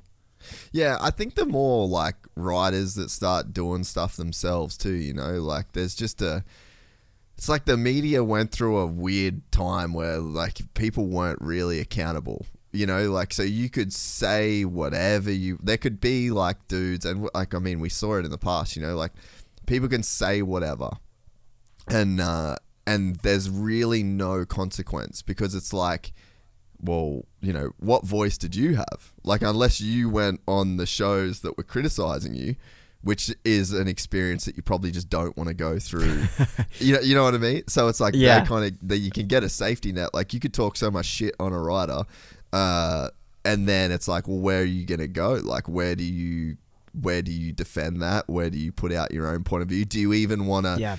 I mean, dude, there's even guys now where it's like they say some crazy shit, and then it's like, do I even want to validate this dude? Like, if if I go back at this guy, like, I'm making this nonsense actually seem like a thing that I need to rebut, which, like, I really don't. But so I think nowadays, I think there's a bit more accountability, and that's why I feel like it's maybe gotten better, like, even in the time that I've been doing this. But yeah, like, Moto is pretty far behind when it comes to, like, the whole media landscape. I definitely think it's improving, and I think it, like, it's your point, you know, like, it's a necessary thing, but it's like, I think it needs to evolve to the point where, like, it's like an ecosystem that's, like, fairly level, you know? Yeah. I mean, I think if you treat people like they're disposable, like, they'll believe that, you know? Yeah. And if we want our riders to, like, hang around and want to do this, you know, part of the thing of being a racer is your time is so short. Like, it's hard to build a brand and you know, say if I built Trey Canard the brand, like, really, like, your big money earning years are, like, probably 5, 6, 7 years into your career. And if your career is only 10 years long, you don't really have that chance to, like, build yourself. So I guess what I'm saying is, if you're just constantly tearing these people down, like, why would they? We need to encourage people to want to do this, right? Like, not just, like, you know, get out, win their championships, and just bail. Yeah. Oh, definitely, dude. And you know what? Jeremy Malott said something to me one day that I will literally never forget in my entire life, and I'll apply it to so many different scenarios. It was right around the time that Chad was, like, almost on his way out, right? And he was a monster dude, and this is a Red Bull guy saying this, and he goes, "Hey, Jace, it is a lot easier to appreciate the Chad that we got than to build a new one." And he was so damn right, you know? And like, look at the resurgence that James has had. I mean, he was gone. Like, he was completely... I'd love to go back and find the podcast where I said it, but I literally said, I was like, he is 100% coming back. He'll be back and in it. But what a loss for the sport if that dude doesn't come back the way that he does. You know, like, look at what he's added in the last couple of years that he's decided to really come back. It's like, dude, if he went and, like, stayed gone, huge loss, massive loss to the sport, you know? Yeah. Oh, 100%, man. And like, you know, I was on the line with James when people would yell some pretty gnarly stuff, you know, like, made me uncomfortable, made me want to, like, put my bike down and be like, what are you thinking, you know? So I can see why I wanted to disappear, you know, like, to hear nonsense like people said around him. So I applaud him for coming back. And, like, to your point, like, it's a major loss to lose these guys, you know, that added so much to the sport. Like, I mean, K-Dub, like, dude. I am such a huge K-Dub fan. Like, just not just as a rider, but as a person. Like, he's always been so good to me as a person. But I miss seeing him around, you know, like, he's still involved in some way, but I don't know, like, he's such a great personality. I shouldn't talk about this stuff because I don't have the answer, but how do we get, you know, that type of guy, like, to stay, you know? Yeah. And I just think that the landscape is evolving in a way, you know, like, I definitely think it's going in the right direction. Like, you got Bubba's World, you've got, you know, Plugged In, Adam's Deal, you know, Christian Craig just started his own thing. I definitely think that there's, like, a limit of riders that can, like, start podcasts, you know, like, I don't think it's like, that's just the answer, but I think that there's new lanes that, you know, people need to build, and it's just, it's got to happen kind of over over time. But you know, there's like money in it too. You know, like there's a way that people can make money. There's a way that people can, you know, like it can actually be like a profitable thing. You've just kind of got to find the right sort of way to do it. But bro, I was only thinking about K-Dub just the other day. Like me and Roan's actually one of the boys that works here. We were talking about the water crossing at his place, and I was like, dude, I was there. I filmed that, and he was like, no way. Like, what was Kevin Windham like? And I'm like, man, that guy is a G. Like, they don't make him like K-Dub. Oh, dude, he's the best, man, and like the realest guy too. Like, oh man, I remember like I was you know, my first year pro, like. We were going to Anaheim one for like the press conference or whatever, and he's like, hey Trey, can I get a ride with you down to Anaheim one? And I'm like, what? Yes, like, sir. Yes sir. You know, and then like we like stop and ate it like at TGI Fridays, and you had like a Coke and like pot stickers. Just like, this guy is my hero. He would be like, you know, everyone wore like riding shorts, you know, and he wore like whitey tighties. He'd just be like sitting in his bunk like in his whitey tighties. I'm like, this guy's my hero. Like, that's a real man right there. Just like hairy chest, like just had it all going. Like I love it, man. It's so good. Dude, he got knocked out in Phoenix one year. I want to say it was like 11 or 12, and so then he like couldn't fly. So we drove back from Phoenix to California, and I was with Roger Larson. He was riding for 7 at the time. He was riding for Answer at the time, and Roger was the Answer guy. I'd got on the piss all night and I would miss my flight, super hungover. I called Roger because I knew he was driving back. So anyway, we pick K-Dub up from the hospital and we drive back to California. We get like an hour into the drive, and he's like, hey, you like football? And I was like, not really. And he's like, well, I'm gonna need your vote. And then he goes to Roger. He's like, hey man, I'd really like it if we pulled into Morongo Casino and we watched the St. Louis game. And so dude, first game of football I ever watched was in Morongo Casino at like a blackjack table with K-Dub watching it on the screen. And like Roger Larson the whole time's like, dude, this could go sideways. Like, we could be sleeping here tonight. K-Dub's like, I'm gonna write my name on the side of this casino.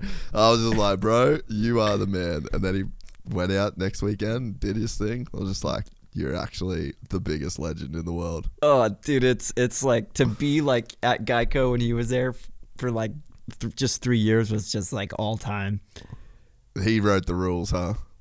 Oh, for sure. I remember one year he was like at Mardi Gras, like some kind of Saints game, like all week, and then he came out and like qualified first. Like, didn't ride at all. Like, that was so like, I remember we were headed to an autograph signing one time, and he was like, how many times you ride this week? And dude, I rode like every day. I rode like Monday a little bit, Tuesday, Wednesday.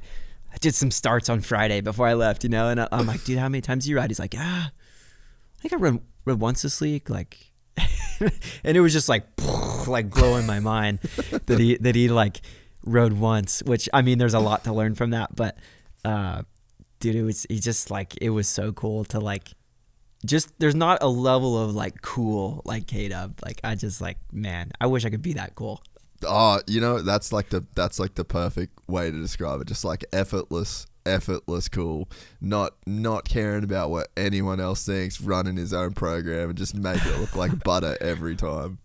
Oh, dude, I remember one time at the track, he's like, hey man, you ever watched Planet Earth? And I'm like, dude, I didn't know what Planet Earth. He's like, no. He's like, I'm like, what is it? He's like, everything you need to know, bro, from pole to pole. And I'm just thinking, this is Planet Earth he's talking about. How did he just make Planet Earth cool? Like, it was awesome. I was just like, big K-Dub fan. Dude, actually, you know, this is like a good K-Dub cool story. You know, so my first ever national was Parla 2010. Watch you wrap up your championship. Dude, weird weekend, actually, that one. Christophe Pourcel broke his collarbone, tried to fight me at the after party. I was like, hey man, I don't know, like if you can fight good or bad, but you've got a broken collarbone, and I just feel like I win. Like I win. Like I don't even know how good you are at this. But anyway, after the race, I went up to K-Dub, and I was like, hey man, my dad's just Honda. Like that's it. There's nothing else exists, right? And so I went up. I don't even have a jersey of my own ever. Like, I've got actually a couple people who give me some jerseys, but I'm like not the jersey kind of guy, right? I'm like, they don't need that shit in their life. My dad's like, please ask Kevin Windham for a jersey. And I was like, all right, I'll go do it. After the race, he's talking to someone, and I was like, hey, sorry, K-Dub, like I know that, you know, they've probably given them all out already, but like my dad in Australia is a huge fan. And like, if you have a jersey, like it would mean a lot to him. And he's like, sure thing, man. I'll run back to trailer. I'll finish here. I'll run back to trailer, and I'll bring you one. And I was like, okay, no worries. And I was like, all right, fair enough. Like that's pretty much a no. Yeah. So I was like packing my bag. I was in a completely different spot, like packing up all my camera shit. And dude, I'm no kidding. Maybe 45 minutes later, he taps me on the shoulder and hands me a jersey, and he's like, hey, who do I sign it to? And I gave it to my dad, and I was like, that's actually him right there in one story. Like, it would be so easy for him to just not do that. Oh, and that's the kind of person he is, you know, like it's kind of hard to get a hold of him on the phone sometimes, but like, I mean, he'll talk to you for forever, you know, and like be like genuinely concerned about you. Like, yeah. And I appreciate that, you know, like he's just a really good person, like just in general. Well, mate, I actually could say the exact same about you, and I've burned 3 hours of your time. I've thoroughly enjoyed it. I'm so glad we got to make it happen. And yeah, this won't be the last time. If you ever want to come back on, mate, open invite. And I actually would like to just drive a truck to Oklahoma and come ride with you one day too. Yeah, let's do it, man. I can't promise any pond crossings, but maybe like good. Some good coffee or something. Yeah, some coffee, some of that red Oklahoma dirt, you know. Yeah. Well, thanks for having me, man. It's cool to be on here. Like, just what you're doing is awesome. Like, just being able to see the other side of people. So appreciate it, and thanks for having me. No, mate, anytime. And yeah, just yeah, thanks for everything you've done for everyone over your career. And yeah, I'm definitely sure there's more great stuff on the horizon for you, brother. So yeah, thanks, man. I hope so.